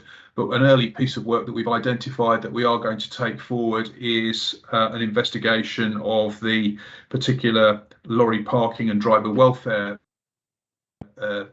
issues that exist within the southeast, building on work that's already been undertaken nationally and some work that National Highways have undertaken, to see what particularly needs doing in the TFSE area to move forward with this quite challenging issue, which is causes obviously operational issues in particular parts of the geography, and see how we can work with our constituent local transport authorities to try and address this. And again, once that work is underway, we'll be providing further updates at future meetings. So that's just a quick update on those 4 work streams. Happy to take any questions about the detail of any of those pieces of work. Thank you, Mark. Any questions or comments for Mark? No. Okay, well, we have the recommendations there in front of us, so are we happy to agree those and look forward to further feedback at future meetings? Agree that. Thank you. So we move on to agenda item 11, which is the MRN update. And Sarah, you're going to introduce, please. Yes, thank you very much, Chair. Morning, everybody. So this is a very brief update report just to provide you an update on the status of the schemes that are within the Major Road Network and Large Local Major Scheme programmes. The main news is that since the last board meeting, 2 of our schemes have been given their final funding approval by DfT. So this is the point at which money actually changes hands from the DfT to our local authorities and allows the schemes to actually start construction. So that's really good news, and obviously to be welcomed, and well done to the 2 authorities involved in getting that money. The second point to note is that members will recall, I'm sure, that earlier this year the DfT asked all STBs for help in reviewing the schemes within the Major Road Network and Large Local Major Programmes. As yet, no formal announcement has come back from DfT on the status of the schemes. However, I think it's safe to say for the time being that all scheme promoters should assume that the advice that the STBs put to DfT stands until such point as we hear otherwise. So the majority of our schemes were to continue in the programme. Those schemes that we recommended for removal, I would suggest promoters do consider that they have been removed unless DfT do advise us otherwise, but I would think that is fairly unlikely. I think the other thing just to say in relation to this report, when we had a discussion at Senior Officer Group a couple of weeks ago, we are aware that some authorities do have some concerns around the timescales for approving their schemes. and that is something that TFSC will be raising with DfT when we next meet with them regularly, as we do quite often. In the meantime, though, I would just encourage you to encourage your scheme promoters to continue to be engaged with DfT. You know, talk to them if you have any concerns, and obviously work together as best you can to navigate the path through and provide the information that's required to allow those approvals, because clearly we're having a good track record in the South East here of actually getting schemes through to final approval, which is really, really good. Thank you, Sarah. Any questions or comments on the MRN update? No one showing. So again, we have the recommendations there. So note the 2 schemes have been given final funding approval by DfT, and note that the DfT's MRN programme review is ongoing and no announcement on the outcome has yet been made. So Elaine, you wanted to come back? Thank you. Yeah, it was just a quick question about anything that one we might hear on the arches, the Kings Road seafront arches in Brighton and Hove. Obviously that's an outstanding one. You might not know the answer, but I just thought I'd ask anyway. No, we're aware that that's one of the outstanding ones. As far as I know, there's still a lot of ongoing discussion between your officers and department officials around making sure they've got all the information that's needed, but I'm happy to add that to our list of things to raise when we speak to them. Great, thank you. With that, we'll assume that is adopted, so thank you very much. So we go on to agenda item 12, communications and stakeholder engagement, and Holly, thank you. Thank you, Councillor Glazier.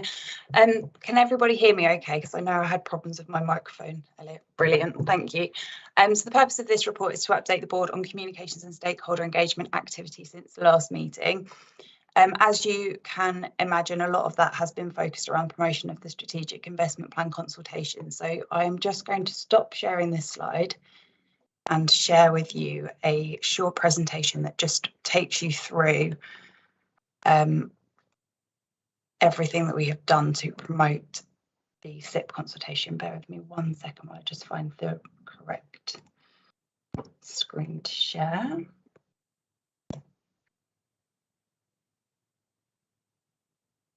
Can everybody see that okay? Excellent.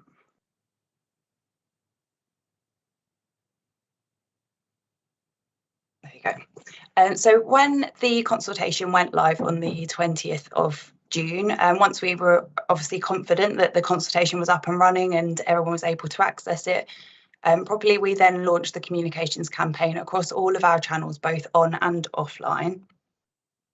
Over the next few slides, I'm going to run you through how we've promoted the consultation from launch to close, just running through all the different techniques and tactics that we use. So as part of the initial launch, we issued a press release to trade press and local print and TV news outlets operating across the region. Media coverage of the consultation was wide-reaching and included both print and broadcast media, as the story was picked up and promoted in a range of titles. Coverage has been largely positive, with more than 30 articles directing people to the consultation. You can see the full details and links to all of the online coverage that we had in Appendix 1 of the report that has been circulated. The consultation also generated 7 media inquiries, which ranged from local radio stations or newspapers to regional television and radio news broadcasts. All of the interviews that were requested were fielded, with interviews offered either with Rupert or with Councillor Glazier, and all were well received. We also issued a bespoke newsletter to launch the consultation, which went to over 2,000 subscribers. The newsletter had an open rate of 36.6%, a click-through rate of 13.4%, and a click-to-open rate of 38.6%. And the click-to-open rate measures the effectiveness of your email's content. So it's calculated by the number of unique clicks divided by the number of unique opens. So just demonstrates to us whether people are opening it. That's brilliant. A 36.6% open rate is fantastic. You can see on the slide in front of you that the industry standard is 19.4%. So we're far surpassing that anyway. The industry standard for the click-through rate is 2.8, and we achieved 13.4. So again, surpassing on that metric. But the click to open rate is the key one, because that's demonstrating to us that people who are reading our newsletter and opening it are interested in the content, and we're targeting it right. So you can see that against the industry standards, this newsletter is far surpassing that, and that is actually true of all of our newsletters that we issue, so that's really positive. We also ran a communications campaign across all of our social media channels. So we launched the consultation with posts on all channels, including Facebook, Twitter, and LinkedIn. So they're all the accounts that we as TFSE operate ourselves. And we then continue to post to these channels throughout the consultation period and engage with anybody who is commenting and asking questions, directing them to further information as required throughout the entire consultation period. So the next few slides just run through how each of those channels worked for us. So Twitter is our strongest performing platform, achieving more than 40,000 impressions, unique post views over the duration of the consultation period, and an average engagement rate of 3.8%, which is well above what is considered good by industry standards. We achieved over 3,000 impressions and 141 engagements, so that's clicks, retweets, or likes, just on the initial tweet launching the consultation, which gave us an engagement rate of 4.7%. So again, way surpassing industry standards. We also ran the campaign on Facebook, so we did a combination of organic, unpaid posts and also some paid posts. Just looking at the organic ones to start with, the organic posts about the consultation were delivered to the feeds of over 10,000 individual people and achieved an engagement rate of 2.3%, which again is well above industry standards. And here you can see our top performing organic post reached over 5,000 people and achieved 117 engagements. So then moving to look at LinkedIn, where the consultation campaign was served to 6,867 unique people with an engagement rate of 2.9%, again above industry standards. And you can see our initial post, which was also the top performing post on the slide there in front of you. As I mentioned, we also did some paid social media advertising too. So this touches on the question that Lucy answered earlier from Councillor Hills about how we are reaching different audiences. So throughout the consultation, we were monitoring responses to ensure that we were reaching all audiences, and where required, we then ran some paid advertising on Facebook, Facebook Messenger, and these adverts actually went out on Instagram as well, which helped us reach a younger demographic. Midway through the consultation, we could see that we had a consistently lower response rate from women and also from people aged 16 to 34. So to boost engagement from these groups, we ran 2 adverts. The first targeting women linked to an article on gender bias in transport and asking for more women to have their say to break the historic gender bias. The advert performed well, reaching over 12,000 people and resulting in over 1,200 link clicks and a click-through rate of 14.9%. I've also included the graph on the bottom left there, which shows the engagement platform where the consultation was live, and just demonstrates how our social media activity converts to visits on the consultation site. So you can see a spike in visits when we published this article and the associated paid social media content. Running this ad also generated a huge amount of discussion, which was more broadly about gender bias in transport, so not wholly relatable to the consultation. But all engagement of that sort is absolutely fantastic for raising the profile of TFSE and also just spreading the word of the consultation further. Because for everyone that comments, it then appears in the feeds of the people that follow them, that like their page or are connected to them. So it just increases that reach a lot more, which is fantastic. As I mentioned, we also ran an advert using the animation that we created in collaboration with Steer, and this one was targeting people aged 16 to 34 in the South East region. This achieved a reach of over 11,000 people and a click-through rate of 2.5%. And you can again see how this translated to increased visits to the engagement platform by looking at the graph on the top right-hand side of that slide.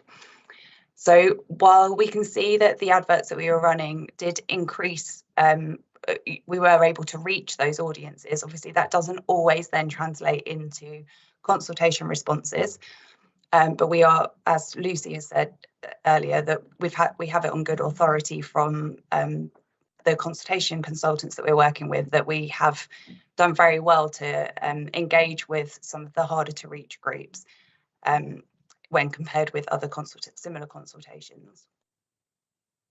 So the final advert that we ran across these channels again was a more generic advert to boost overall engagement. So this targeted anyone living in the South East region and used the animation that we created in-house.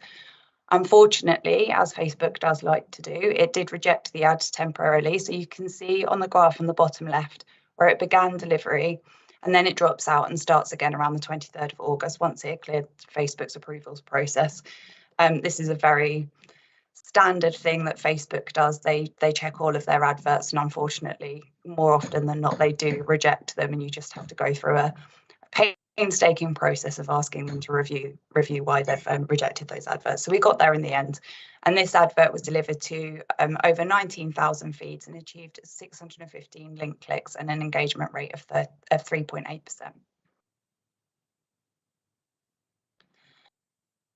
So as I've mentioned, the more people that share these messages, whether that be members of the public or our stakeholders and partners, the more people that we reach. So to support this, we asked for the support of all of our stakeholders and partners in sharing the message, and we provided a stakeholder communications pack, which contained a short article suitable for newsletters or websites, a template press release, social media messages and associated images, 2 animations, a briefing document containing key messages, and some frequently asked questions. We're really grateful for the support from everyone who shared the consultation across their own channels and within their own networks. It really did help boost that engagement. We can see on social media where we've had that additional support from our constituent authorities, and you can see as well in the press where that more localised press coverage has really helped us gain that local engagement. So that's been fantastic. Lucy touched on these briefly earlier. So we also ran a number of consultation events. The first of those was at Portcullis House on the 22nd of June. We did have 12 MPs and 9 board members booked to attend this event, but unfortunately there was a rail strike on the day, which did affect attendance. We did in the end meet with 5 MPs and were supported by 2 board members. And following the event, we recirculated all of the information to all of the MPs' offices, and many of the MPs that were there did a fantastic job of encouraging their colleagues to also provide some additional support, make sure they read the information and shared it within their own networks. So while we didn't get the numbers that we'd hoped for on the day, we did manage to get good engagement from MPs. We also ran the Connecting the South East event. I'm just going to skim through these very quickly because I know Lucy gave you updates on the number of attendees, but we had 167 people at this event, and there was a combination of local government representatives, industry experts, activists and interested members of the public. We heard presentations on the strategic investment plan, as well as discussions on how transport can enable businesses and communities to thrive, and on transport's role in making the South East a leading global region for net zero carbon and sustainable economic growth. We benefited from a fantastic range of speakers and panellists, including industry experts, government officials, including Baroness Fear, academics with backgrounds in transport or the environment, and professionals working within the transport industry. And feedback from that event was extremely positive. A huge number of our constituent authorities did get in touch and say how fantastic it was to hear the presentations, and that it really brought to life the strategic investment plan. So that was really good news.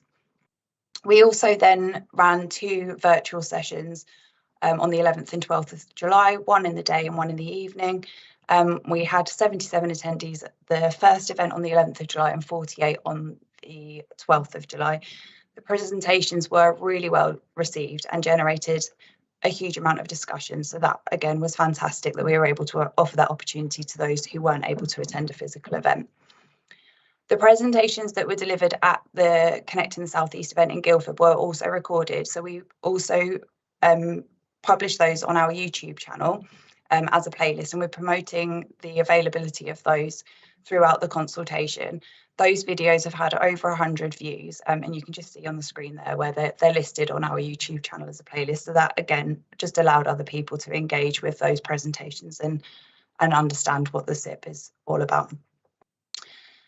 So I stop sharing my slides now. That brings me to the end of the update on on the SIP communications activity.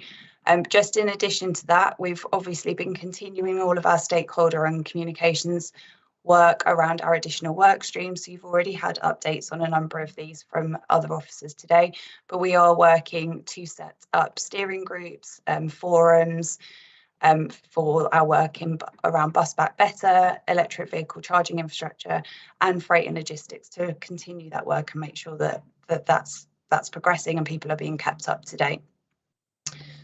We have our next meeting with the university's working group on the 4th of October. As always, board members are welcome and encouraged to attend this interesting forum if they would like to. If you need the details, do let us know and we can send those round to you. The private sector stakeholder group met last Friday, and that was an in-person meeting in London hosted by Addleshaw and Goddard. And our private sector partners continue to be actively engaged with and supportive of the work of TFSE. We've got a number of upcoming events and also some that have happened since the last meeting. Rupert spoke at Seekers Transport Group event where they discussed the future of transport in the South East region. That was on the 1st of July. On the 6th of July, Sarah Valentine joined a panel on exploring the work and transport strategies of subnational transport bodies at the NCE Future of Roads conference. She also joined on the 18th of August a panel on levelling up at the Chartered Institute of Highways and Transport's monthly webinar. So that was a virtual session. Over towards the end of this year, we've got Highways UK booked in for November, where we'll be having a number of panel discussions, and the details of those are to be confirmed, so we will share more information about those soon. And there's also the Westminster Forum Conference, which will be taking place in December. I think that is it from me. Thank you, Holly. Any questions or comments? Again, I think you can see there's an awful lot going on. So again, thank you all very much. So we are noting the engagement and communication activity undertaken since the last board meeting. So we come to agenda item 13, which is the financial update. And Rachel, are you there, please? Thank you, Chair. I will just take a few minutes to talk board members through the board, which is attached as agenda item 13. So in terms of the budget update, Appendix 1 to the report sets out the budget update to the end of August 2022 against the agreed budget, and it also sets out the current forecast to the end of the financial year. As expected, the main spend to date is on the technical programme and on salaries, with total spend to date of just under 1 million. In terms of the forecast, we are forecasting a slight underspend at the end of the year, which is reflected in the increase at reserves at the end of the financial year and would be carried forward for use next year. So that's really just a very quick update on the budget update. There's nothing exceptional to report there. Everything is on track and as it is expected. I would just like to spend a little bit of time talking about the DFT grant funding, and as Rupert's already highlighted under the Centre of Excellence item, there have been some recent discussions with DFT. As the report sets out, at the end of July, we received a grant letter from DFT, which confirmed the release of 1.175 million of our grant funding. And it highlighted that a balance of a further 250,000 for the Centre of Excellence and 300,000 for the analytical framework would be released later on in the year following discussions with DFT. And the reason for that was to allow us to spend some time having discussions with DFT, developing the plans for those work streams and ensuring that there was no duplication of effort with anything else that DFT were in the process of implementing. What's happened since then is that quite late on last week, we received notification from DFT that actually the position of TFSE on both of these work streams is maybe a little bit more advanced, and we're keen to work with DFT as their thinking evolves and make sure that the work on the Common Analytical Framework and also on the Centre of Excellence completely align with the work that DFT are doing. So as of last week, we were asked to reconsider our approach and draw down smaller amounts for background research pieces against both the Centre of Excellence and the analytical framework piece, very much along the lines of what Rupert described. And then next year we would look to scale up the work on both of those pieces of work. The intention is that we would update the budget papers for the next board meeting to reflect the new amounts as we have those discussions with DfT and identify how much we are likely to draw down for the background research. And we'll confirm more details over the coming weeks with DfT about the implications for the remainder of the funding and how that would be handled, and whether or not that would carry forward into next year for our budget allocations. So in terms of that item, that's sort of paragraph 3, DfT grant funding, there have been a couple of recent changes there that we wanted to draw your attention to, and to say that we're working with DfT to understand the full implications of that, and we'll bring a full report to the board in January about how that changes our budget proposals. Final part of the paper just highlights some staffing changes, and Rupert's already touched on some of these as part of his lead officer report. We did undertake a first round of recruitment in May 2022, and as a result of that, Sarah Valentine's been appointed to the newly created role of Head of Analysis and Appraisal. But due to a number of external factors, and particularly how challenging the recruitment market is at the minute, it did prove difficult to fill the other positions. As a result, we have undertaken further rounds of recruitment. We've got some interviews later on this week where we're hoping to fill some of the positions, and we have just commenced a recruitment programme with an agency supporting us, which has just gone live today, and hopefully we will be successful through that, and we'll be able to recruit some of the additional technical posts to join the team later in the winter. We have also brought in some temporary resource to help support the delivery of the technical programme, and Alan Jones has joined us today and will be with us for 6 months, and Alan will have the chance to meet with board members at future meetings, and Alan will be focused on the implementation of the future mobility and freight strategies. So board members are asked to note the current financial position for 22-23 to the end of August 22, note the update on grant funding from the DfT, and no progress on the recruitment of additional staff and resource. Thank you, Rachel. Any questions for Rachel? Seems to make absolute sense to me. So we will note all 3 of those points as printed. Thank you very much. So we now move on to agenda item 14, which is the governance update. And Tony, are you going to take us through this, please? Yes, thank you, Keith. The governance subgroup had a meeting a few weeks ago, and the key elements of the revised constitution are set out in paragraph 2.4. I would just pick out a couple of points. Firstly, the first bullet retains the recognition of the ambition that we still have collectively to achieve statutory status. And that's obviously important, because we mustn't forget that there's still only one sub-national transport body with statutory status, namely Transport for the North. And it's still in our collective interest for us to press for that. And so the Constitution recognises that ambition.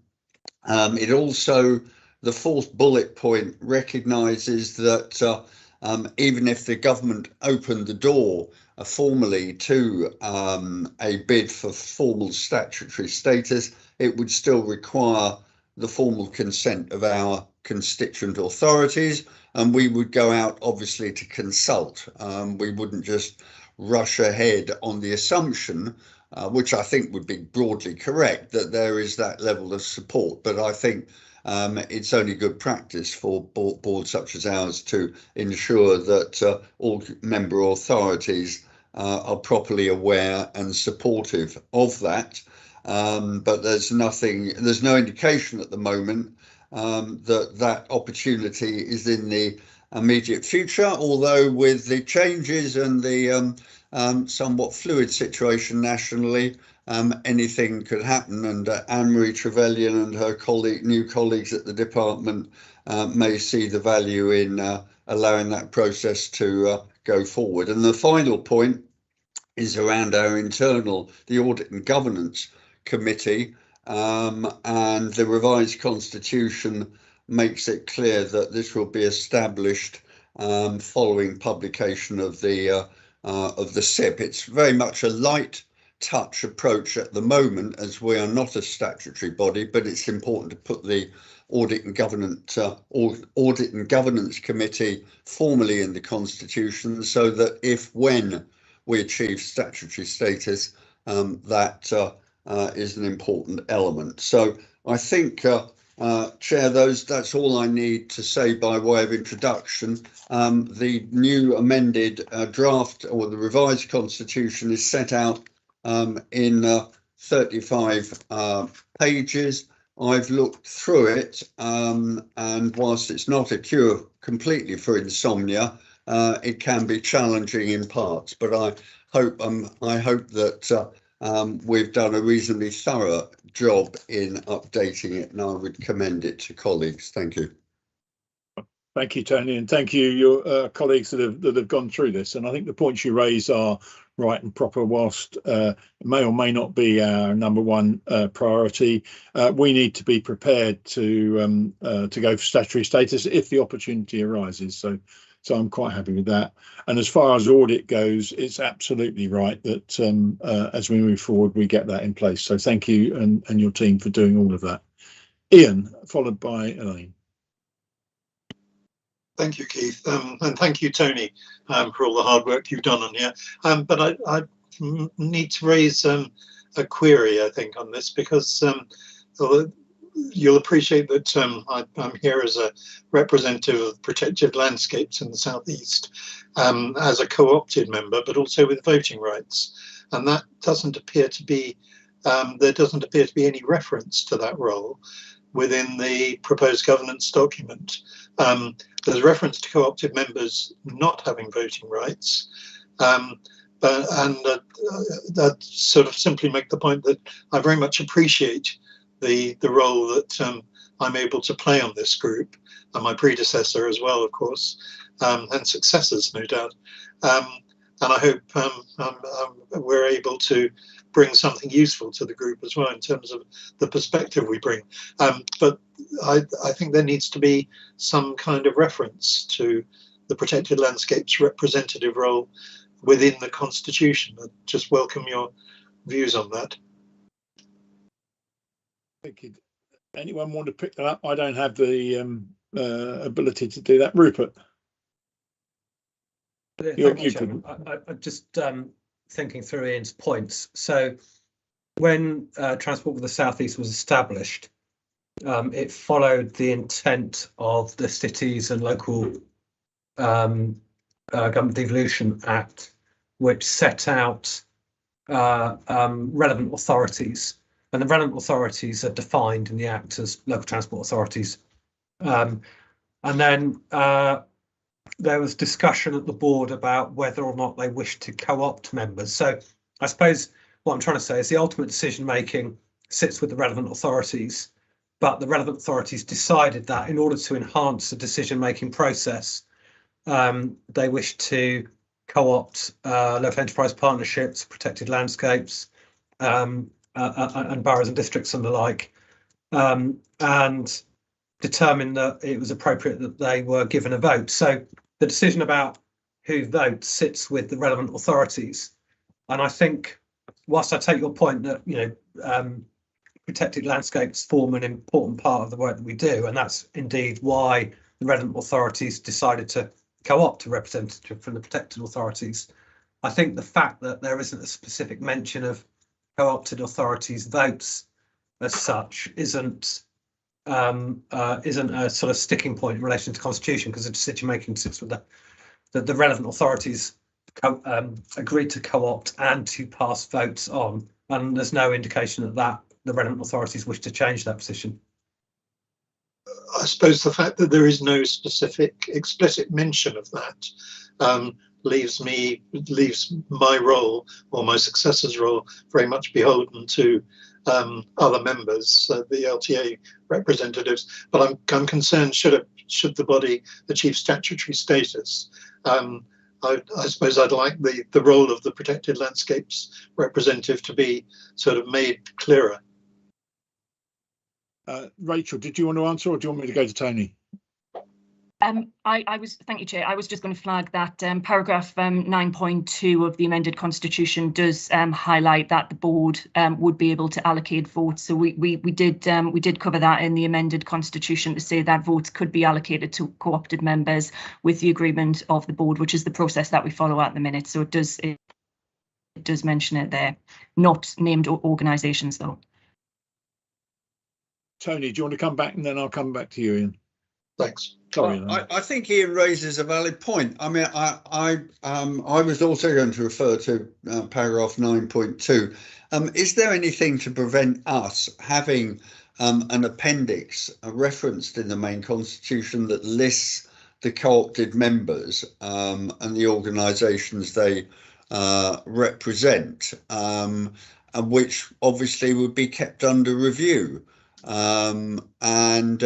I think Ian raises a valid point. We value the contribution that he and other co-opted members make, but we don't actually refer to them other than in a more generic context. And I think the role, the reason we have him and other organisations represented on the board is because we value the contribution they can make. To that extent, I would have thought it doesn't compromise our position, Chair, if we were to ask officers to look at bringing forward some appropriate appendix that lists the current membership that we would keep under review without commitment to them being always being there, but something along those lines. I think it would also be helpful for new members to be able to refer to a list, because if you were to ask me who are our current co-opted members, I couldn't readily find a list. I would have to go back into minutes and such like. So that would be my response at this stage, Chair. I don't have a problem with that. What I think we need to be clear about, and this is for now, in as much as we find ourselves governed by a particular regulation, but there is no reason why we couldn't have an addendum that says that these are currently the co-opted members and the co-opted members with a vote. But I think the whole point of it, as it's currently constituted, is that those people could change, and I'm not talking about the people, the bodies could change. I mean, we may have an instance to bring somebody totally different on board, and so we can't be changing that. Now, when we go, should we get that far to statutory position, I'm sure we can make what decisions we like within our then new constitution, because it will be it will be governed by different regulation than we currently are. So I'm happy to suggest that to the team. Rupert, will you tell me I can or can't do that? No, I mean, there's no reason why you can't include an appendix in the way that Tony described. I mean, of course, board members will know that at the AGM we record this and it's formally noted in the minutes as well. And the other point I would say is that Ian raised the point about, well, should at some point in the future there be a statutory position. Well, the Act's quite explicit on how it's how STBs are constituted. But what I would say though, that in preparing or revising its transport strategy, an STB has to have regard to the social and environmental impacts in connection with the implementation of it. So there's a recognition actually in the legislation around the environment, protected landscapes and such. It's not as explicit to say, and there will be a board member for protected landscapes. That's defined in other ways in the Act. But I think there's it might not give you the comfort you want, but I think the intent is defined within the Act, and the Constitution is following the intent of that legislation. Well, I think that's helpful, and I pick up on Tony's point about they're actually being useful for everybody, for all members, to have a reference point as to who are the co-opted members on the body, rather than having to dig through the minutes or rely upon sort of knowledge, personal knowledge. But yes, it would certainly be helpful to see protected landscapes included within the appendix to the report.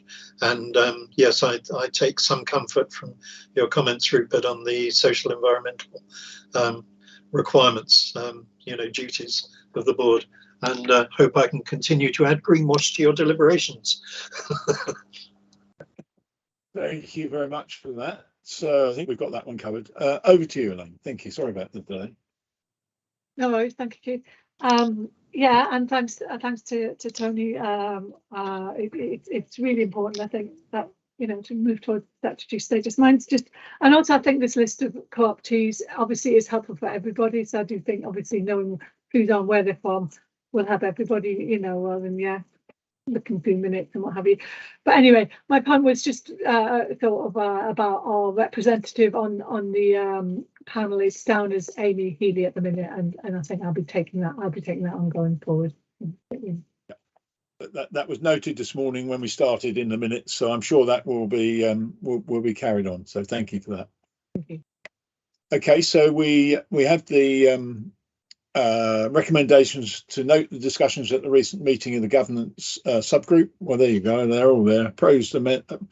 Agree the proposed amendments to the Constitution, including the note that we just made, and note the support for the accountable bodies legal team. And we have.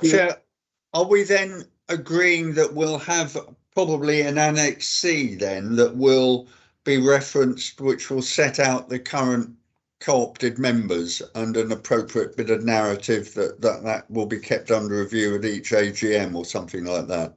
I thought that's what I said, Tony, yeah. In very shorthand. Right, well. And I'm sure our officers have noted what we've said. Fine. So, yes is the answer. Yeah. So are we all happy with that? No abstentions, so that's good. Thank you very much. So we now move on to agenda item 15, which is the Transport Forum, and Jeff, over to you. Thank you very much, Keith.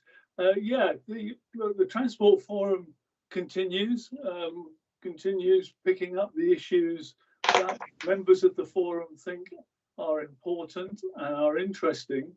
What's become fairly clear over the last few meetings, though, is that there's been concern from people who represent groups who are maybe disabled physically or in other ways, and what consideration we are making sure of the consideration of those people and how they can be covered or looked at. So what we did at the last meeting was we invited people from 4 different organisations, all to do with disablement in one sense or another, to come along, make short presentations, and then we could have a discussion. So we had Gordon McCullough from the Research Institute for Disabled Consumers. We had Victoria Garcia from Brighton and Hove Buses. We had Catherine Folker from Transport Focus. And we had Graham Alton, who's associated with Guide Dogs. And we had a fascinating meeting, very educational as far as I was concerned. I was delighted to discover just how well organised for disabled people that Brighton and Hove Buses are. And that's some good news that could be spread more widely, it seemed to me.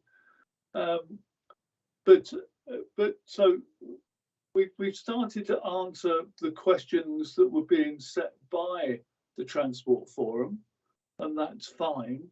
But it led on to the thought, Keith, about as we bring these ideas forward, these wonderful ideas that we've been hearing about this morning, how do we demonstrate that we have continued to take all of the needs of disabled people in all sorts of contexts related to transport, obviously? How do we demonstrate that we've seriously considered that and made sure that anything we put in place is as inclusive as possible? And I just wondered how, or the thing for TFSE is just to say, yes, we appreciate that's an issue, and this is the way we're dealing with it, and we're looking at it maybe at board meetings from time to time, or whether there should be somebody who attends the meeting from time to the board meeting or whatever. I just think it just seemed to me as I looked at it a bit of a gap somewhere. And that's what I wanted to raise with you this morning, which is all I was going to say is my thought about people not being fully fit has nothing to do with my 2 new hips over the last 7 months, but it could do. But that sort of concern that if somebody later comes back at TFSE and says, but you've overlooked one of my most important areas, how do we demonstrate that we have covered those important areas? Well, thank you for that, and thank you for the holding the meeting with the 4 people. I mean, I think it's a very important point you raised, and I'm sure Rupert's going to give us some comfort as to how we're currently doing it. But you know, if there's more we can do, then let's hear. Rupert. Yeah, thanks, Chairman. Thanks, Jeff. I mean, it was an interesting transport forum, and it's good to hear that different perspective. I mean, clearly, as individual schemes come forward, scheme promoters will need to make sure they do it. They get into a level of detail around equalities and the impacts that their schemes might have. For us at the SIP level, as part of the integrated sustainability appraisal, we did undertake some equalities impact assessments at that high level to make sure that, particularly those with protected characteristics, such as disabilities, there's a high level sort of take account of those sorts of issues. And then as you refine schemes and interventions, then the level of granularity gets more as you develop the scheme through the equalities process. I mean, in terms of the question that was posed around membership, I mean, there are lots and lots of parties that are interested in the work that we do, and in part that's why we established the Transport Forum, because that provides a really good mechanism, and there's been some fantastic stuff under Jeff that has come through that Transport Forum to give us a sense of some of the pressures, challenges and issues that a wider range of stakeholders are dealing with. And I think it's really helpful to hear some of the challenges set out at the last Transport Forum. But I'm not sure that should stretch enough or stretch into a board seat per se, because there are many other interested parties in terms of our stakeholders. And you would literally have a board that's a cast of thousands. And I think the Transport Forum is a good place to start that. But of course, even with the Transport Forum, we need to be mindful of the numbers that we have in the right around them, because we don't want them to become unwieldy. We want to be able to draw good advice, and sometimes the agenda that you set out, Jeff, at the last meeting, to bring in a specific interest group to help shape discussions and inform what we're doing, is potentially a good way of going about it. Yeah. Just one comeback on that, all of which I agree with Rupert, that's fine. But I was just very interested. Victoria Garcia from Brighton and Hove Buses gave some very good examples of what they have already done as that bus operator. And I just wondered, therefore, whether there was, this builds on what you said rather than contradicts it, a way to try and ensure that those sorts of the measures that they're taken to make it much friendlier form of transport could be encouraged to transmit to other adjoining bus services and that sort of thing. So I'm not sure the best way to deal with that, and all helpful suggestions gratefully received, but I think there are some good things going, and I'm not sure the message is getting around as much as it should. Jeff, I'm just going to leap in there, Keith. I mean, we've got Transport Focus who work with us on the Transport Forum. They are brilliant at bringing in the views of the sort of travelling public, if you like, the consumer, and to represent users. And we've got a good, strong relationship with Catherine and the transport focus team. And then on, I suppose, your bit about how we helping, where you've got a specific example. So using that example of Brighton Hove buses, all local authorities are sort of trying to follow the Bus Back Better strategy and developing bus service improvement plans. And as an opportunity, partly that's through the DFT, partly through STBs, to ensure that learning, what operators are doing gets translated across other strategies as well. But the transport focus link to us is really strong, and I think really important going forward. Yeah. Okay. Elaine. Thanks. I just wanted to pick up on a comment that Jeff was making. Our response to the SIP came to our recent Environment, Transport and Sustainability Committee, and one of the comments was very much that the board lacks diversity, very white, very male, very able-bodied. I can see that other things are happening, but I'm just saying that it's noticed, and it would be good if we could think a bit more around that. Yeah. Okay. Thank you for that. I think it's a very good point that we do need to address the wider harder to reach groups, the ones that don't naturally come forward with their views on consultation, and I'm sure we have a strategy to pick up on as many of those as we can. But sharing good practice is something that we've got to get better at, all of us. I think that's constituent parts of this body, not just the individuals. And some of our delivery partners are way ahead of others. So let's keep that in the back of our minds and see anything we can do collectively to continue to share the word, I guess. So thank you for that, Jeff, and thank you again for what appears to me to have been a very good forum meeting. So we move to I've gone too far now. The recommendation, which is ahead. It's there ahead of us, which is really good. Quicker to note on the screen. So are we all happy with that? Noting the points that we just raised. Thank you very much. So Rupert, we're over to you for responses to consultation. Thank you, Chairman. So there are 5 consultation responses within your pack. I won't go into any great detail other than just to give you a headline in each one. So TfL's consultations on the proposals for an ultra-low emission zone. And broadly, the principle is supported, but with a caveat around the impacts on, the surrounding area. So, for example, if you introduce a new regime in the Greater London area, then that might have implications for our constituent authorities. And we think that the evidence base needs strengthening in support of any scheme that comes in.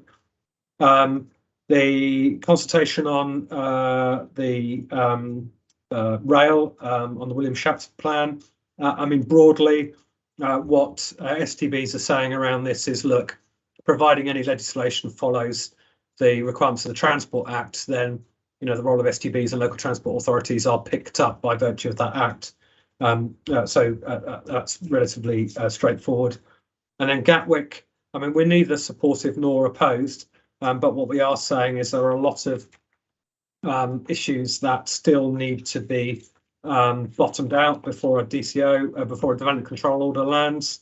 And there's further information that's needed, not just for us, but for constituent bodies in order for them to form a view.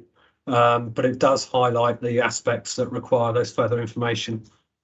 And then the consultation on the strategic road network, again, is about strengthening environmental policies, dealing with issues such as lorry parking and freight, and those sorts of elements. So it's broadly how National Highways will fulfill its role as delivery partner in part of that journey towards sustainable economic growth. And then the final one was a Great British Railways transition team. It was about the rail freight growth. And it was a call for evidence to help them understand, what's the realistic amount of freight that you could transfer onto rail, and what's the potential for future rail traffic, and would there be new rail terminals and the like. All of the details of the responses are contained within the appendix. Very happy, either me or the team, to take any questions you might have. Thank you, Rupert. Are there any questions or comments? Ian. Thank you, Chair. Yeah, really just a technical question. I don't know if anybody can answer, but on the ULEZ consultation, I mean, this is something that is probably going to become more widespread in urban areas, I suspect, as time passes. There is an issue where charging on the basis of distance and time penetration of urban areas would be a more relevant and fairer way of charging, and perhaps would result in less impact on the immediate sort of surrounding boundary areas than a single entry charge. Is that technically feasible, do we know? And would it be desirable? I think, Ian, you raise a really interesting sort of broader point. I suppose you'll know within our sort of global policies in the SIP, there is a role, we think, for sort of more pay-as-you-go mobility, and I think some of that has the potential at some point in the future to extend into issues such as a road users charging scheme, because quite frankly, fuel duty at the pump will have to be replaced by something, otherwise Treasury will have a £30 billion deficit. Yeah. So there is, I think, work undoubtedly being considered in government around the broader point that you raised. We're also quite interested to see what the government's response to the Transport Select Committee report on road user charging will be. I expect that will mainly be Treasury led, but I would imagine the DFT would have had an input into that. So I think the London scheme is illustrative of the changes that you can make to improve things like air quality, but there is a broader point, and I think if at some point in the future there is a desire to introduce a sort of broader scheme, then it needs to be complementary with local measures. So local emission zones or local, I don't know, you met somebody earlier on in the conversation mentioned workplace charging levies. Whatever the local issue is, it should be complementary to that. But it is a broader question, and I think it is one that is going to be politically challenging to deal with when ministers have the headroom to consider it. But I can see Andy's popped his hand up, so he's undoubtedly going to shed some light. Yeah, it'd be interesting to hear from Andy. if only, Rupert. I think I'd hang on your last sentence really. Absolutely, at some point, ministers will have to get their heads around replacing the current taxation arrangements.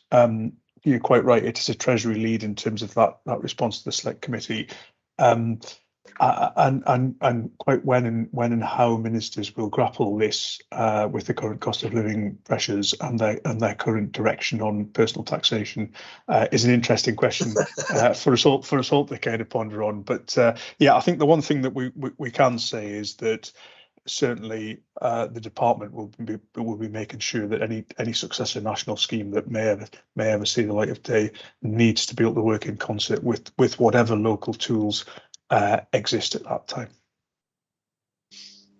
Thank you, Andy. So are there anyone else got any comments on any of the other responses? So we take those all as approved. Elaine? A quick comment. I apologise first that I haven't looked at these closely enough. We came right at the end of the report. I'm just looking at the Gatwick Northern Runway project, and I know you've shown some caution about it and some points. Obviously, we wouldn't want to increase capacity as within Brighton and Hove flying wise. So I just have a bit of a concern around that. I do need to look at it a bit more closely. I think what Rupert said is that all of the authorities around have some concerns, whether it's increase in flight or whether it is the more mundane transport issues that we're being asked to comment on. But we clearly need more information before we can make a decision. So hopefully that gives you some comfort. Okay, with that we'll agree as printed, and I just come to AOB. Has anybody got any other business they wish to raise?